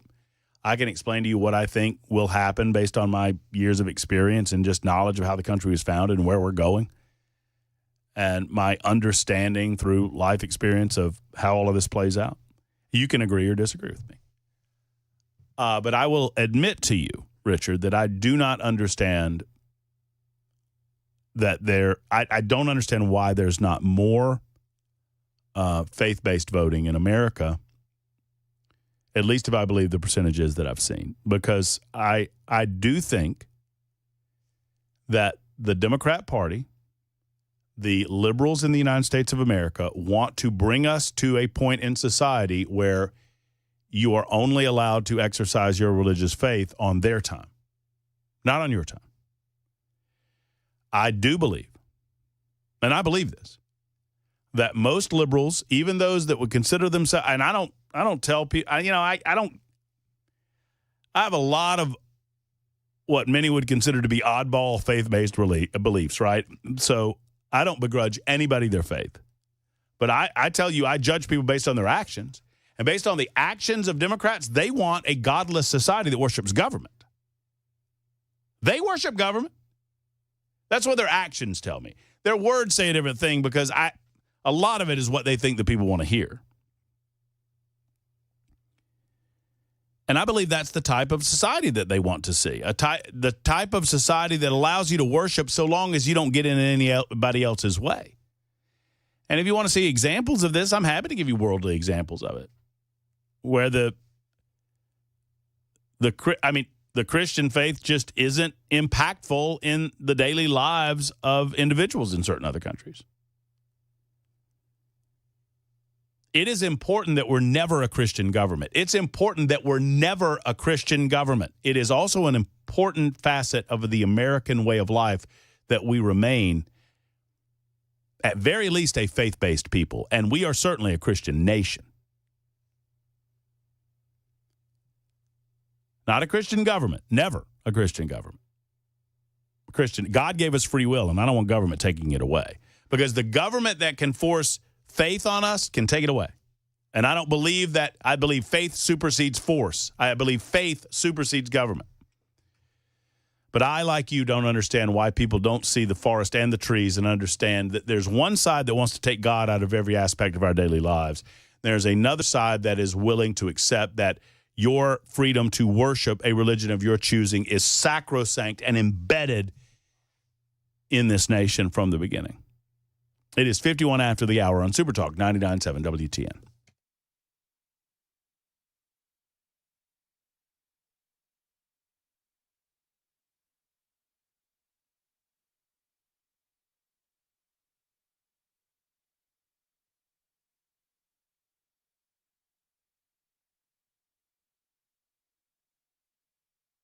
Savory Spice has 2 locations to serve you. Now's a great time to talk about Thanksgiving, isn't it? I mean, because we're in November now, so I feel comfortable in reminding you that, it's coming right around the corner. And if you don't have all of those delicious spices that go into making your meal the fabulous one that it is, it's time to get to Savory Spice and go ahead and stock up. I love telling the story this time of year. My grandpa, the same thing happened during Thanksgiving every Thanksgiving morning. My grandmother made up the Thanksgiving dressing and got it ready to go in the oven, and my grandfather would taste it before she cooked it, and she would say, "What does it need?" And he would say, "More sage." Every single year. It happened like clockwork. Well, I know where we would get that sage if my grandparents were still alive, and that's Savory Spice. I want you to get all of your spice needs for all of your holiday needs from Savory Spice. 2 locations, like I say. One is just next to Gray's Pharmacy on the Square in Franklin, the other L&L Market in Nashville. When you go by the locally owned Savory Spice, tell them Matt Murphy sent you to the one and only Savory Spice.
Got a crash in Clarksville. It is blocking the left shoulder, 24 near the Sango Road overpass. That's going to be 24 westbound. And then Charlotte Avenue near 12th Avenue right here in Midtown got a crash. Presidential candidates making final pitches. Got that coming up at 2 on Super Talk 99.7 WTN. Just a note of clarity, Ken. Did you say pitches? Pitches. Okay, very good. Okay, I was kind of half listening. I was writing something down there, and I was also humming. It's the last crash in Clarksville, so you better get there early because the traffic is backed up, and you're never going to get there on time if you don't leave now. Anyway, so Super Talk 99.7. I don't know. I'm kind of loopy at this point. Did y'all see the political ad where Will Ferrell started threatening people? No. Which I think it was supposed to be funny.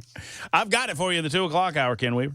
It's Will Ferrell on an ad where he starts talking about this mystery voter, Gary, and he tells Gary that he's going to hold it personally responsible. He's going to hold him personally responsible if Kamala Harris isn't the president of the United States of America. We'll talk about that. Also, there's a little bit of confusion, and I'm going to try to shore this up. Brian Wilson's show starts at 3 tomorrow at the Wilson County Fairgrounds. So the doors will be open at 3, but food and beverage and the official events of the night start at 5. But if you get there a little early, you'll be okay. I will plan on being there ASAP after this show concludes. It's 2 o'clock right now. We've got another hour to go. More calls coming up as well. How you feeling about the election tomorrow? It's Super Talk 99.7 WTN.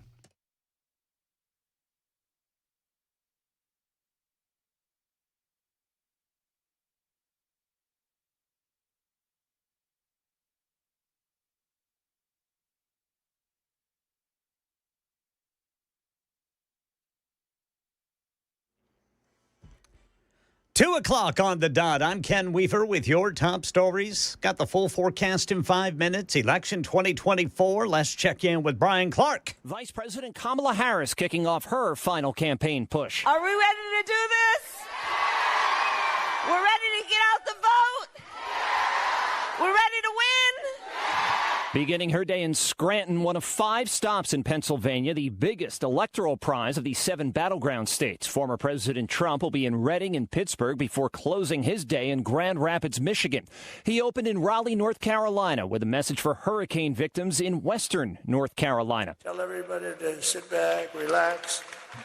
January 20th, you'll see people come in and help you out like we did in the past. There are also legal challenges. The Republican National Committee has sued the Milwaukee Election Commission, alleging that the city arbitrarily limited observers at polling places. Here in Nashville, voters will sign off confirming their address is correct. If it is not, you could be charged with voter fraud, which is a felony, says Davidson County Election Administrator Jeff Roberts. You're signing that paper that when you come to vote and you register, you're signing an oath that you live there. Now, you can change your voter registration address at your polling place before you vote. And Rick Klein, when will we know the results? Georgia and North Carolina, for instance, we're expecting a relatively fast count. Some of the biggest Pennsylvania counties say they're going to handle things faster than last time, but very likely we're bleeding at least into Wednesday. Nevada and Arizona, meanwhile, they're probably not going to have final votes by the end of the week. And that is not a sign of anything being off. It's what state officials say to expect, especially if the margins in any of those places are really tight. Entertainment news. Music producer, songwriter, and entertainment industry legend Quincy Jones has died at the age of 91. Best known for his work with Michael Jackson on Thriller and this one, We Are the World. ABC News contributor and Sirius XM host Mike Muse says Jones was a musical pioneer. He had a way of blending genres from soca to jazz to rock to classical. He was classically trained. He's a graduate of the Berklee College of Music, so he was an incredible musician unto himself. That's the latest news. Weather is next. I'm Ken Weaver, WTN News.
You know, we have so many great sponsors of the big election night watch party tomorrow night, and one of them, not the least of them, one of them is the Glock Store. Have you been? Have you seen the Glock Store? They're pretty impressive. I mean, the Glock Store has a beautiful showroom. They've got beautiful shooting rooms.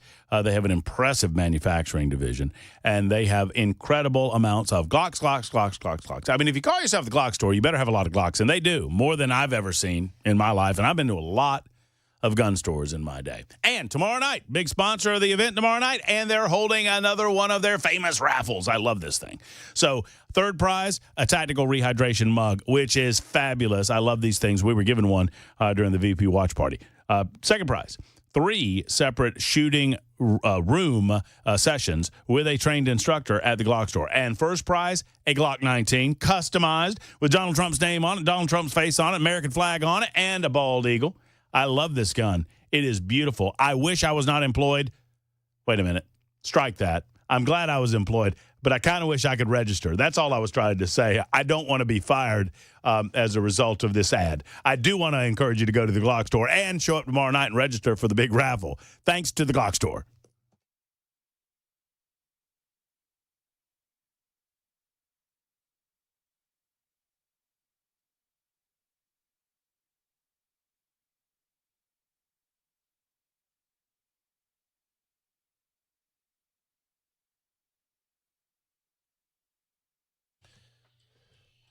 Hour number 3, Super Talk 99.7 WTN. I'm as pleased as can be that we've gotten a lot of good conversation going about what you expect for tomorrow night. I want to continue it into the 2 o'clock hour on Super Talk 99.7 WTN. Glad to have you with us. My name is Matt Murphy. We're here till 3. I can't get my darn joke to go through. You know, the host of this radio station, to include Dan Mandis in the mornings on Nashville's Morning News, Chris Hand right before me, Brian Wilson right after. We've been discussing the big event tomorrow night. Hey everybody, Dan and I'm Mandis trying to with send Nashville's this Morning thing News and Super Talk of 99.7 me tomorrow WTN. when they announce Pennsylvania, and it's a lady drinking out of an oversized wine glass, and it won't send. So if you're listening, Dan, that's what I'm trying to send you right now. One way or the other, I feel pretty good. I go back and forth. I know I vacillate. I'm like a dadgum grandfather clock, right? The pendulum. I swing over here and I think, oh, it's going to be awful. It's like me watching a football game. It really is. If my team's playing. When I watch a Georgia football game, tell them, Bell, if I'm watching, there's a lot of highs and a lot of lows and not a lot in between. Yes. When Jenny and I left yesterday, you were all down in the dumps. We were tied. Because you were tied, and it was like, we're just passing the butt. Our quarterback is working for Florida. That's exactly what I said. And then when I eventually got home that night, I checked the score, and I'm like, holy crap, they won by 14 points. That's right. I mean, but it's all we are either on our way to another national championship or we can't fight our way to have a paper bag, and he's fighting for the other team. I mean, there's no – so I do the same thing when I consider what's going to happen because truly, friends, as much as we try to believe that we can make a prediction, it is difficult to suggest that we can. It's obviously – it goes without saying that it's about turnout. It goes without saying that it's about these battlegrounds that we've been talking about for these many months. But I'm reminded, and it's fascinating to me, I'm reminded of – everywhere we've been to get here. I'm reminded of what Donald Trump has gone through to get here. And by extension, what the United States of America has gone. And it's amazing to consider that after everything that our country and this president has been through, that he is in a stronger position in the general election than he's ever been. And the mainstream media is not going to tell you this. This is one of the ways that it's unspoken that they put their thumb on the scale.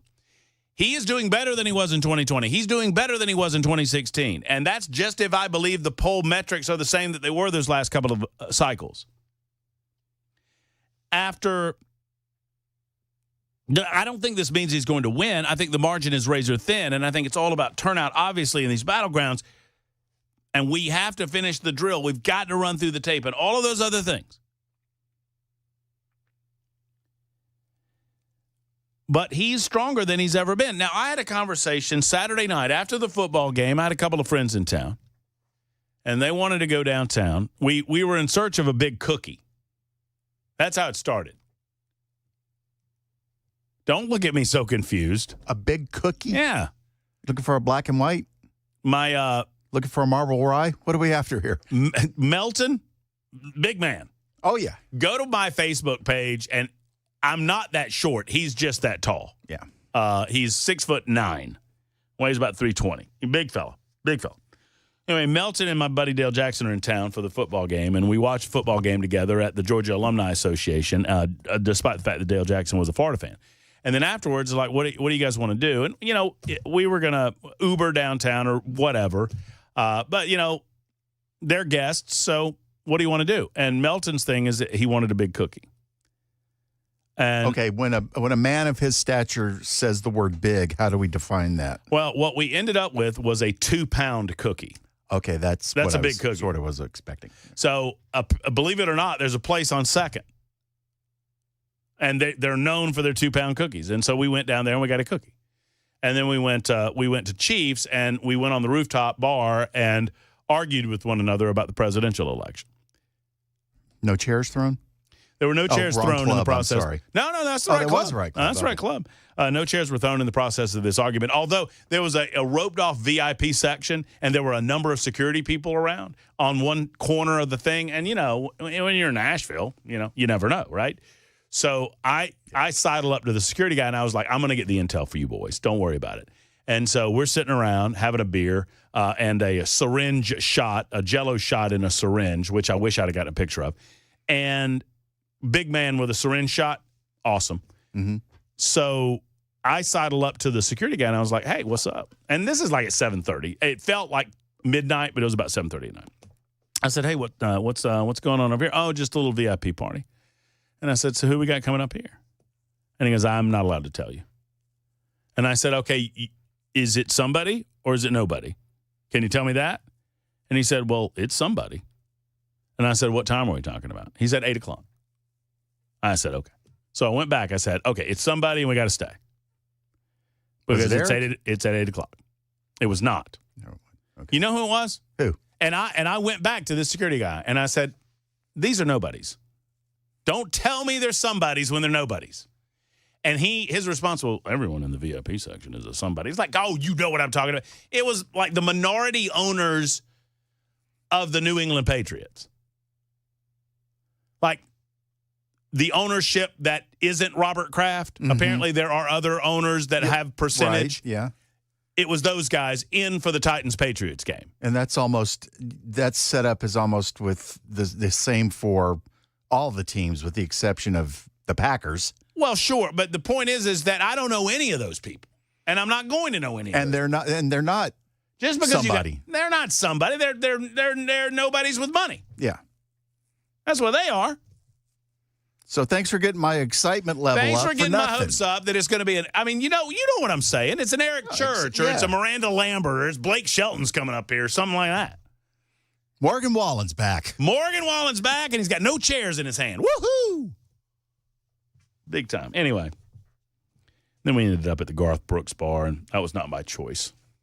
Wait, is that a decent place? I haven't been in there yet. It is a decent place. For that type of experience, I don't like those types of bars. Is it touristy? It's touristy. I mean, they all are now, but I mean, it's not a honky tonk. It's a big bar. I got you. But I'll tell you, the stage is pretty badass. I mean, and the set. I mean, what they've done with the place is pretty cool. It's huge. And it was good. And I drank out of a blood bag, which is nice. They had this special for Halloween. It was called a Bloody Good Time, and it came in a blood bag. Is it a Bloody Mary? No, it's like a vodka cranberry type deal. No, pretty good. Anyway, so point being is this. I watch games like I watch election results, and I don't know that we can tell you what's going to happen, but I can tell you that after everything that Donald Trump's been through, and it will be a razor-thin margin, I'm having this argument with these two schmoes, and they tell me Ron DeSantis would have been killing Kamala Harris. That's what I get told by them. I was like, well, Ron DeSantis couldn't beat Donald Trump, so exactly how it – well, I'm just saying if he was in the general – well, that's not the way any of this works. But let's work off your premise. Tell me how there's a Kamala Harris if Ron DeSantis is in the race. What do you mean? Who's to say Joe Biden wouldn't have remained in the race if it was Ron DeSantis? Oh, well, he would have absolutely killed him.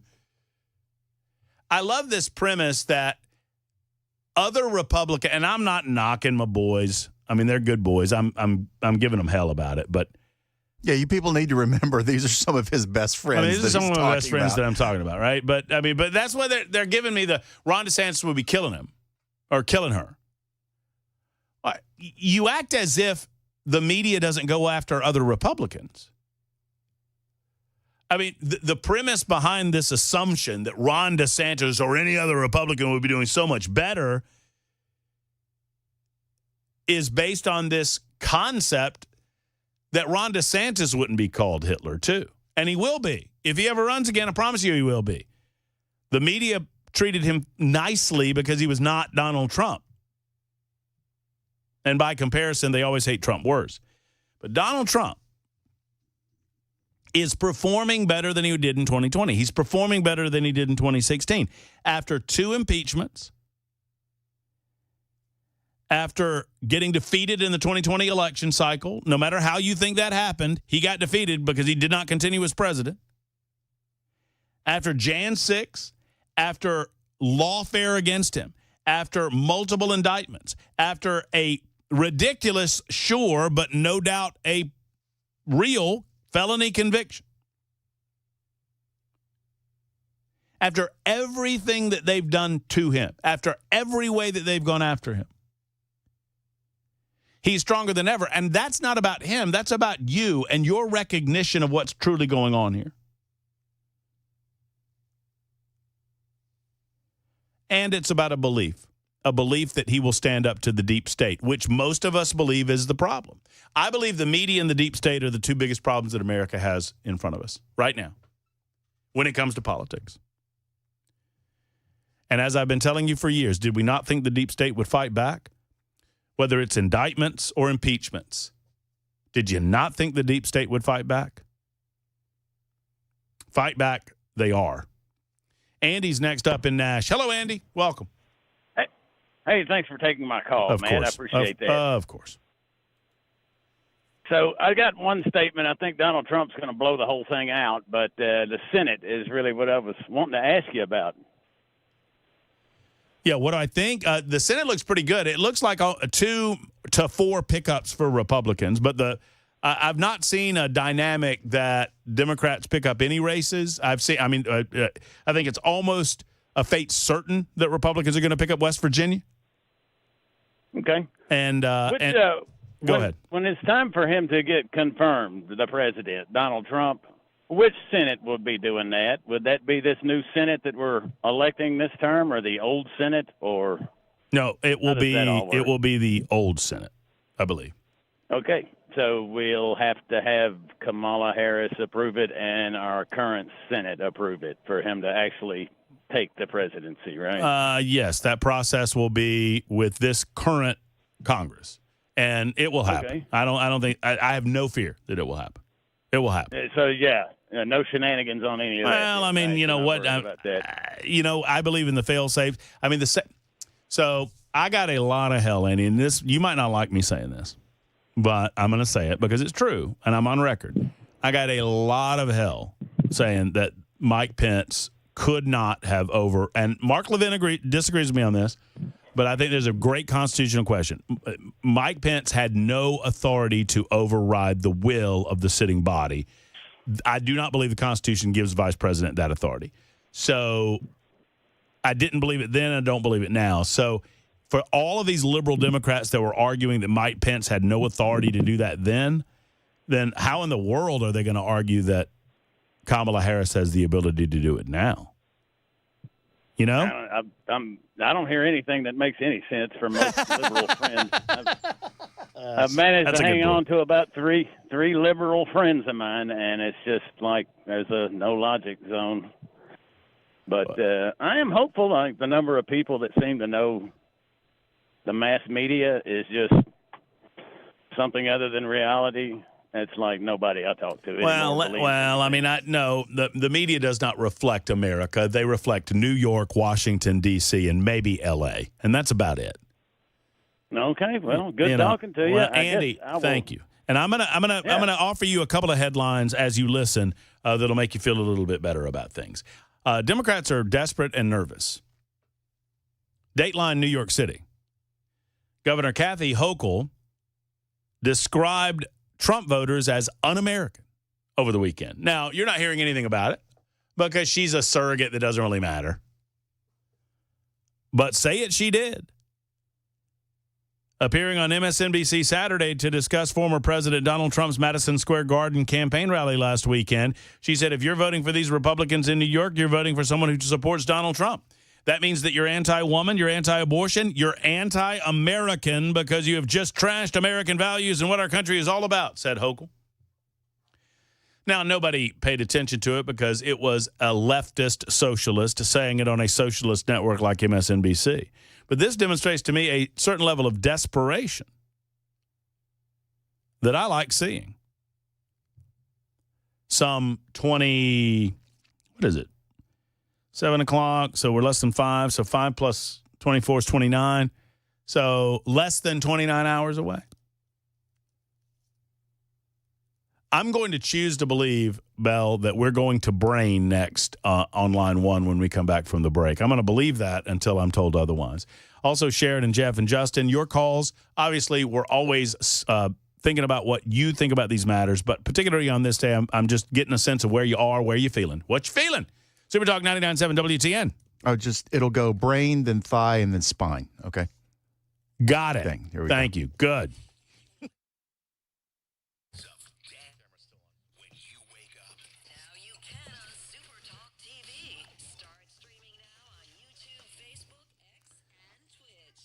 Did you hear what the voice guy just said?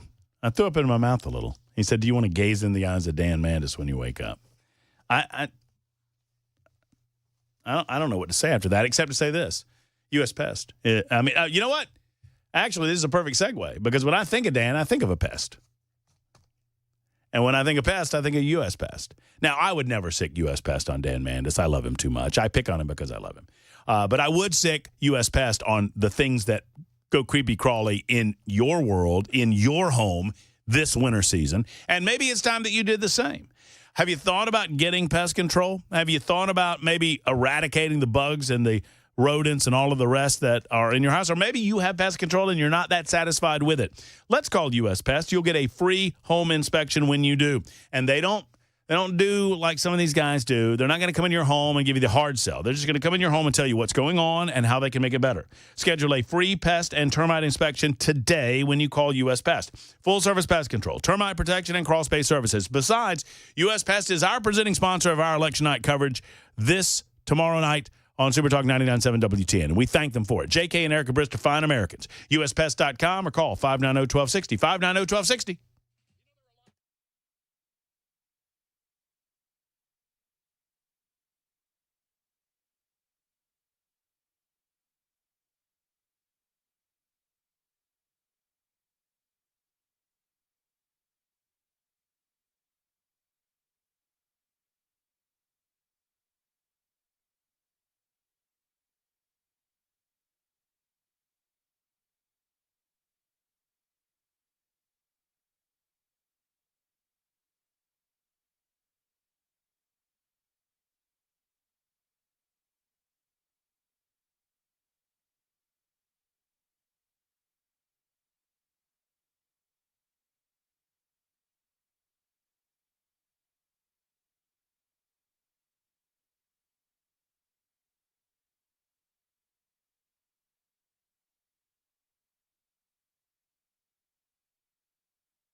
Trump and Harris on a battleground blitz and another victory in the opioid crisis for Tennessee. These stories and more at 2:30 on Super Talk 99.7 WTN.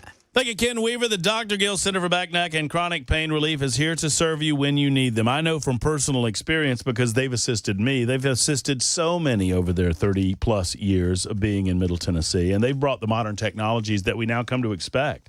I mean, let me just put it this way, and I'm not trying to put too fine a point on it. It's just the truth that before Dr. Gill was here, we didn't have the spinal decompression technology in Middle Tennessee that we have now. And that technology has helped thousands of people, and it's helped yours truly.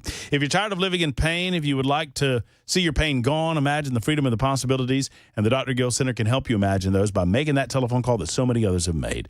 615-882-4838, 882-4838, or callmepainfree.com online. Callmepainfree.com. Let them know that Matt Murphy sent you to Dr. Wendy, Dr. V, Dr. Dominic, or Dr. Gill, and the many fine people at the Dr. Gill Center for Back, Neck, and Chronic Pain Relief. You'll be happy you did. Oh, I didn't know. That's nice. Thank you, Bill. I didn't know if we were doing that or not. 615-737-9986. As promised, your telephone calls. Very curious where you are. Okay, but real quick, I have to do this because I promised it. Did you see where the Will Ferrell thing we'll get to. Did you see where over the weekend Liz Cheney was begging George W. Bush to endorse Kamala Harris? This is also a sign that I think maybe we're doing okay. That Liz Cheney is begging George W. Bush, who has far more class than Liz Cheney, obviously, to endorse Kamala Harris. And it reminded me of what I have said about these things, that I understand a conservative or a Republican that chooses not to vote for Donald Trump. But anyone who calls themselves a conservative or a Republican who announces that they are endorsing Kamala Harris is not a conservative. They're an a-hole. It's Brain's turn. Now, all I know is what it says on my screen, and all I see on my screen is Brain. I'm assuming that it's Brian, but who knows? No, I'll take that all day long. It's better than the alternative. What's up, Brain? It could be DA. Could be. That's true. Could be dumb with an A. Oh no! Hey, look. So remember that line? There's a line from what movie was it? It was not 16 Candles. Remember that movie with Molly Ringwald, where the little kid walks through the thing and he says something to his mom, and his mom says, "Don't be a smart butt," and he said, "Would you rather me be a dumb butt?" And they didn't say butt, but I'm cleaning it up a little bit. But that's funny. That's funny. I get it. I've been called that. My name's been misspelled all my life. But as long as you call me for supper, right? Yes, sir. Call me anything you want. Well, I wanted to call you just because you've been on the Georgia Bulldogs a little bit and talking about them. And a few weeks ago, you said something, and it was derogatory about Tennessee Tech. You didn't know where it was. You didn't know who they were. Do you remember that? I was just joking. Yes, I remember it. Yes, I remember. I know you were, and I'm with you. I hate them too. But my brother graduated from there. And so he asked me during the game in the first half, especially against Alabama, was that kid going to keep calling y'all's favorite play? You know what it was? What, throwing it to the other team? No, 3 and out. Oh, well, that's another one that we were doing a lot. But congratulations and to come back the way they do. Those are comeback kids, and they don't quit. And I like you, so I like Georgia, I guess, even though I'm a UT fan. Well, listen, we'll figure that out in a couple of weekends. Hopefully, Georgia will not lose a game between now and then. And I'm just hoping it's going to live up to the billing and hope that we both go into that game with the same record that we have now, well, with an additional win. But I think it'll be a great game. I'm glad that game's in Athens, Brain. I am excited that it's at night. It's at 7:30 in the evening. So that's pretty cool. And that should be a great atmosphere in Athens, Georgia. Athens, we don't get the number of big games over there that we should because, we play one of our biggest games of the year in a neutral site every year. And then for some reason, we always play a neutral site game at the beginning of the year. But I'm very excited about having that level of atmosphere in Athens, Georgia this year. It should be a lot of fun. Justin and Jeff, we'll get to you in a moment, plus that Will Ferrell commercial where he starts yelling at you that he threatens a guy named Gary. I don't know who this fella is. We'll talk about that in just a moment and continue running it down until the drive with Brian Wilson. That's after the news, and the news happens right now.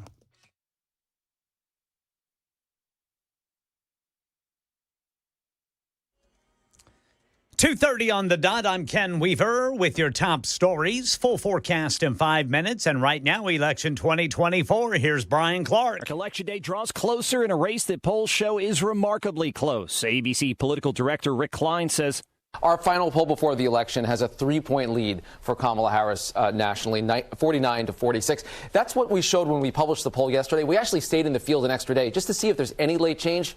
Identical. The race has barely budged for the entirety of the race. Former President Trump began his day in North Carolina. He'll have 2 events in Pennsylvania where Vice President Kamala Harris has 5 separate stops planned. ABC's Karen Travers says she is targeting the Latino vote. She is meeting people at a small business. She's going to a Puerto Rican restaurant. It's real retail politicking from her in that critical part of central Pennsylvania to that specific demographic. Not a big rally. She really wants to kind of get one-on-one with some of these voters. Georgia's Secretary of State said the election will be fair, fast, and accurate. Right now in Tennessee, State Attorney General Jonathan Skrmetti announced a $1.37 billion settlement with Kroger, addressing the grocery chain's role in the opioid crisis. So of this, Tennessee gets up to $42.9 million, with payments anticipated to begin early next year. In addition, Kroger agrees to require its pharmacies to monitor, report, and share data about suspicious activity related to opioid prescriptions.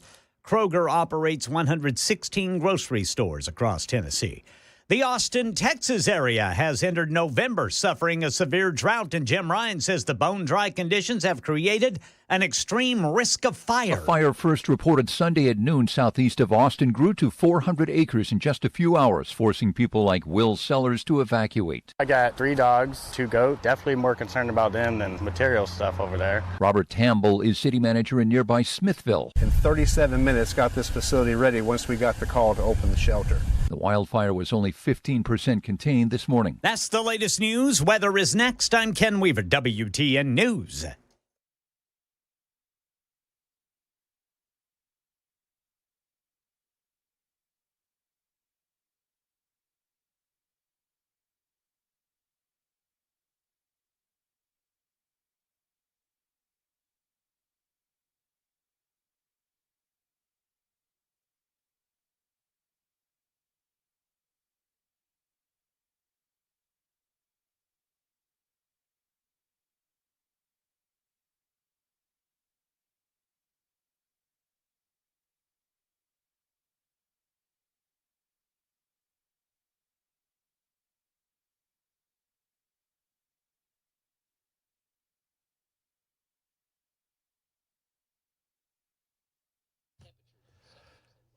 A lot of us concerned about what's going to happen after the election, and I don't want to scare you, but, it could be some dangerous times coming up because there's a lot of division in our country. Are you protecting your family and your valuables and your home and your property in the proper manner? If not, let's talk with Mark at the Safe House about getting you a quality safe that can protect the valuables in your home, the items in your home through theft or fire or other valuables, sentimental or otherwise, and, of course, protecting your Second Amendment rights by protecting those guns that are your Second Amendment rights, right?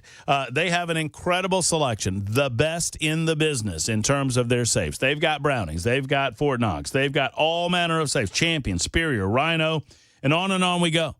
And they have a reminder for you that gun safes are sales tax free at Nashville Safe House, as always.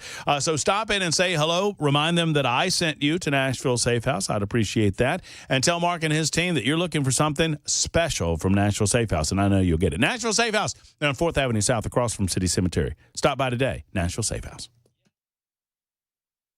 The guaranteed offer is the easiest way to sell your home.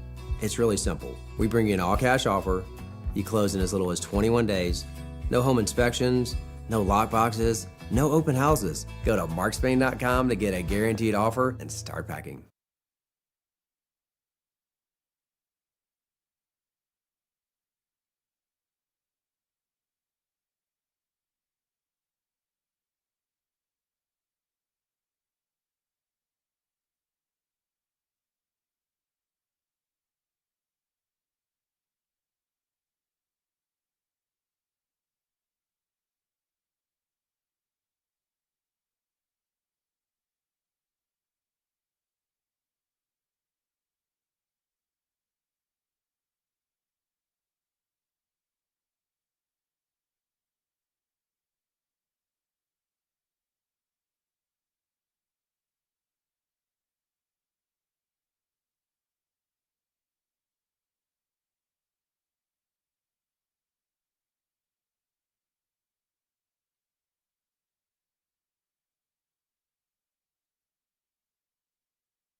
How can you get in the conservative fight with your wallet? I know one way. It's critical to know where your dollars are going. Sadly, a lot of credit card companies funnel millions of dollars to the woke left, but now you have a choice. Coin is America's conservative credit card. You can earn cash back while fighting the liberal agenda. If you choose a credit card, I encourage you to look into Coin. Apply now at coin.com. Spell it correctly. Coin is spelled COIGN.com. Coin.com. Terms apply. Go to coin.com/disclosures for full details and tell them Matt Murphy sent you to Coin.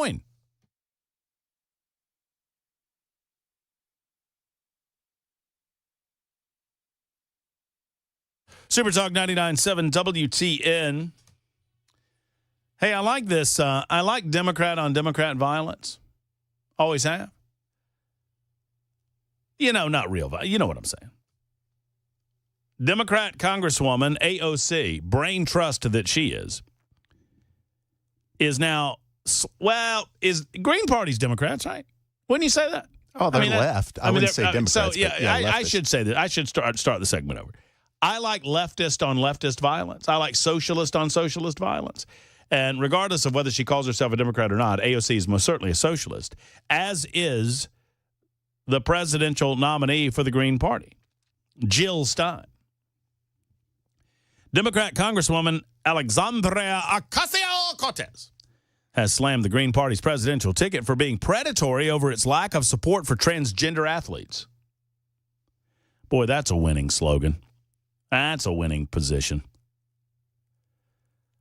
Posting on the X machine, Ocasio-Cortez criticized the party's vice presidential nominee, Butch Ware, handpicked by Jill Stein, over his comments that biological males should not compete in women's sports.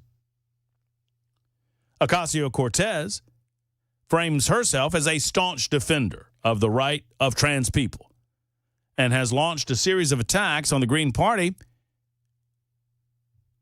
You know, this can't at all be about the fact that Jill Stein's polling at about 2%, and they don't like that. Can't be that at all, right? Ocasio-Cortez said, this ticket is predatory, and people deserve better. I don't know, predatory?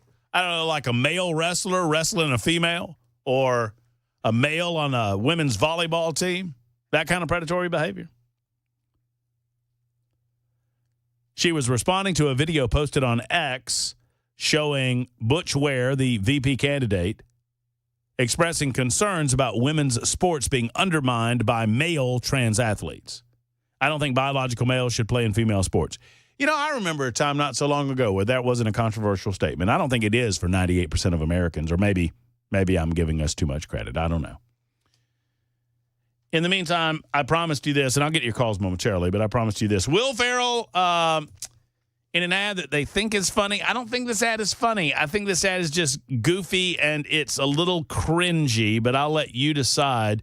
It's an ad called This Means You. This is an actual Kamala Harris ad, though. This is not like some offshoot or pack or, just some one-off. This is a Kamala Harris advertisement starring Will Ferrell. This election is going to be one of the closest in history. Your vote will make the difference. That means you, Gary. Oh, blah, blah, blah. I'm just one person. No. Shut the up, Gary. Last time, only a few thousand votes kept Trump out of office. And this time, we will hold you personally responsible, Gary. Don't forget to vote, Gary. Is that funny?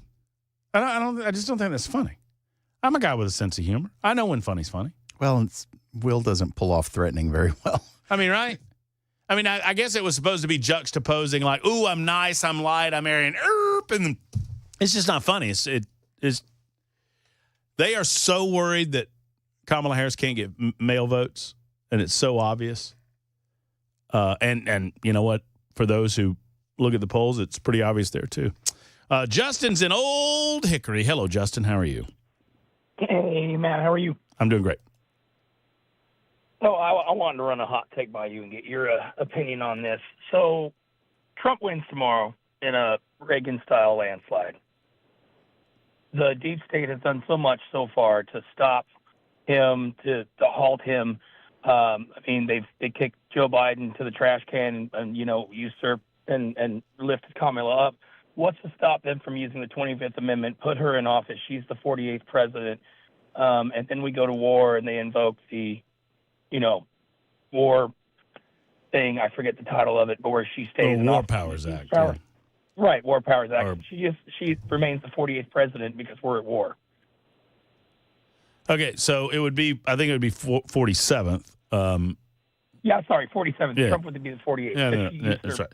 So the question, I just want to make sure I'm framing it properly. So he relinquishes control of the presidency. No, Trump wins. Oh, Trump wins. Okay, Trump wins. Yeah, Trump wins, but then the deep state goes so far to say, okay, well, now we're going to invoke the 25th Amendment, make Kamala president, and then they start war, and they invoke the War Power Act, and I think they I've got keep her in office. Okay, so you're asking what would stop that? Yeah. We would. Okay. The American people would not. The American people would not put up with it. Could they? But they could. The Constitution doesn't put up with it. Okay, but they could do it. They could try it. I mean, I suppose Donald Trump could have tried to stay in office when he thought the election was stolen from him in 2020, but he didn't. That's right. He didn't. So I mean, I get it. I'm not. I feel like I'm kind of poo-pooing, and I'm not trying to do that. But look, the American people would not put up with that. That's what I wanted to hear. I mean, we just wouldn't. And if you want to see the American people stand up against what they consider to be a tyrannical government, you would see that. And I perish the thought of what would happen afterwards. But if your scenario played out, if Donald Trump won the election and then Joe Biden handed it to her and made her the 47th, and then they declared through martial law that they could not peacefully transfer power to Donald Trump, I don't even want to think about what would happen after that. I think I know. It'd be bad. But they'd get into court, and the court would not put up with that. Particularly, I have faith in this Supreme Court, which is where it would ultimately go. Jeff is in Hendersonville. Hello, Jeff. Matthew, how you doing, brother? What's happening, my friend? You doing all right? Oh, too much. Yeah, just, dreading, tomorrow. And, hey, Will, great, Will Ferrell, just another guy I used to like that now I'm just going to kick to the curb. But, yeah, I guess he's got a right to try and go for it, but that fell flat. But by the way, Patty says hello, and she's still working on your behalf, so stay tuned. Come on, let's go. Let's make that happen. 2025 is our year, baby. Let's go. I know. We got a big old water trough we're trying to lead that horse to. Hey, look, you just tell me where I need to be and when I need to be there, okay? And I'm there. Tuned, I'm your boy. But here's my take. I really think this is going to be a version of our modern version, dystopian version of the 2000 hanging Chad, fiasco, where I think Trump clearly pulls it off, but there's lawfare followed and or accompanied by violence. I think they have plan A through plan Z. Who even knows? I mean, because we're rule followers. They're working in our operational curve, which is we follow the law, we follow the Constitution, we expect that our elections have integrity, and I don't think there's going to be an easy fix. I think we need to dig in. I think this is going to be weeks of lawfare and possibly some I don't, I could be, and I've declared that I could be the Pollyanna here, but I've listened to like all of our hosts, and I think I'm probably the earliest call of any of us, maybe unless I've heard people wrong. But I feel like it will be Wednesday. I think Donald Trump will be declared the winner on Wednesday. Because that happens. I'm going to buy you one of those martini cups from Volunteer Outfitters with a drink in it. I promise. I'm going to deliver it to you. I promise. I don't believe that it's going to be close enough that they can try to cheat it to victory. I think that Trump will win Georgia, and then Trump will win Pennsylvania, and once those two states fall, it is next to impossible for her to win. What color cup do you want? Something Georgia red, okay? That's what color cup. You got it, brother. All right, brother. You're right. Thank you. All right, say hey to Patty for me. Thanks, Jeff. I appreciate your call. 46 after the hour. Just getting your feel about where we are right now in the presidential contest with a little over 24 hours to go before the polls close, and we start counting votes, in some cases, slowly. Did you hear? You want to know how awful of a candidate? I've been declaring that Kamala Harris is the worst candidate, maybe worse than Hillary.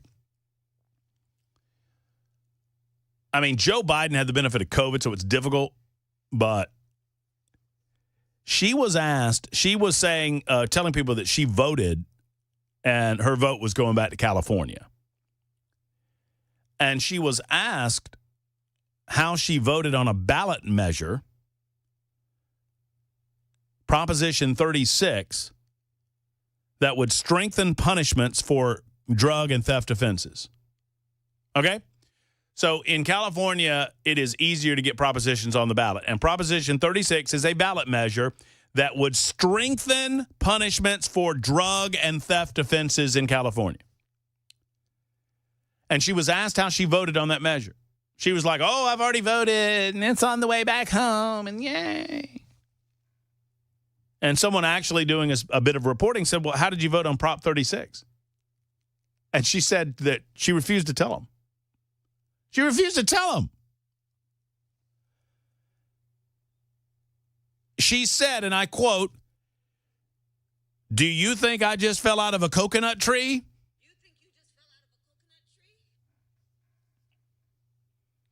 I'm not going to talk about the vote on that because, honestly, it's the Sunday before the election, and I don't intend to create an endorsement one way or the other around it, she said.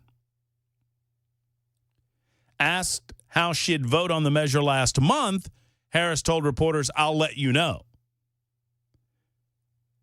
She can't even take a tough-on-crime approach with all of the crime and all of the violence that's going on across America. Unbelievable.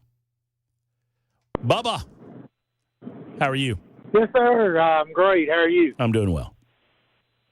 Just had a question. I'm going to let you be the editor Okay. for the WTN newspaper come Wednesday morning. All right. What's your headline, or how's it going to spill if Trump wins, which I hope he does, versus how's it going to look if Kamala wins? And I'm just going to hang up and listen. Appreciate it. Thank you, Bubba, for the call. I mean, the headline, if we were doing headlines, Trump, you got to do some alliteration, right? Trump romps, Trump trounces Harris, Trump prevails. So he overcomes not only his political opposition, but he overcomes the entirety of the mainstream media. Now, the mainstream media is going to cast it as it's a dark day for America because we've declared ourselves as right-wing and authoritarian. It's garbage. Democracy is not on the ballot. I want y'all to remember this. Democracy is the ballot. Democracy is not on the ballot. Democracy is the ballot. And your ability to select the future of your elected leadership is all about you. It's not about the media, and it's not about the candidates. It's about you. Never forget that. So the days following, if Trump wins this election, in the days following, we're going to be told that America voted for authoritarianism. America voted, and it's garbage. And it's garbage designed to, dare I say it, create unrest in this country. The mainstream media is going to be complicit in this, I predict, when Trump wins. And I'm not going to be complicit in doing the same thing should somehow Kamala Harris win. Now, I'm going to watch, and I'm going to wait, and I'm going to look at evidence regarding voting irregularities and improper voting practices. All of those things are on the table, and we have to watch every single moment and every single thing. But I'm not going to tell you at 2:50 in the afternoon on Monday, November 4th, that if Kamala Harris wins, it was stolen. I'm not telling you that because I don't know that. If we start talking in that language, we become them. Don't become them. They're the worst. Don't become them. They're awful. Be better than that. Does that mean that we don't believe that there might be evidence? Of course it does. We're going to look at all of that. We're going to examine all that. We're going to talk about all of that. So, Bubba, the answer is, if Kamala Harris somehow wins, we're going to dissect why. We're going to figure out what happened. We're going to figure out why America didn't show up for this reason or that reason. We're going to find out if there was some shenanigans going on. And I'm not going to be afraid to tell you if I see evidence-based information that indicates to me that voting laws were violated, or that voting practices were violated, or that shenanigans were instigated. If Trump wins, it'll be all about authoritarianism and fascism and civil unrest. Sadly, I don't want any of that to happen, but I'm fearful that it will. It's time to check in with Brian Wilson next on Super Talk. For those I didn't get to, I apologize. We'll do it again tomorrow. We're going to re-rack this tomorrow and get your thoughts on that as we anticipate Election Day. We anticipate our big Election Night watch party. We'll talk to Brian Wilson about that and more coming up next.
Winding down our time together on this Monday and anticipating the drive with Brian Wilson the day before the big day. Hello, Brian. How are you? Well, I'm doing very well. I've been putting my final touches on my final prediction, which I'm going to give in just a few moments.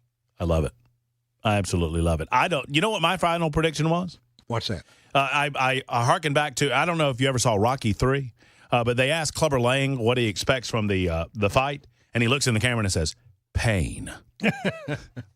Well, listen, one thing I'm going to say is I am of the opinion that it probably is not going to be a blowout. Now, I wish that were not the case, but I think it's going to be close. But I'm going to go through every jot and tittle of how I came to my decision that Trump ultimately wins this thing. Okay. And the question is, how long before we know it?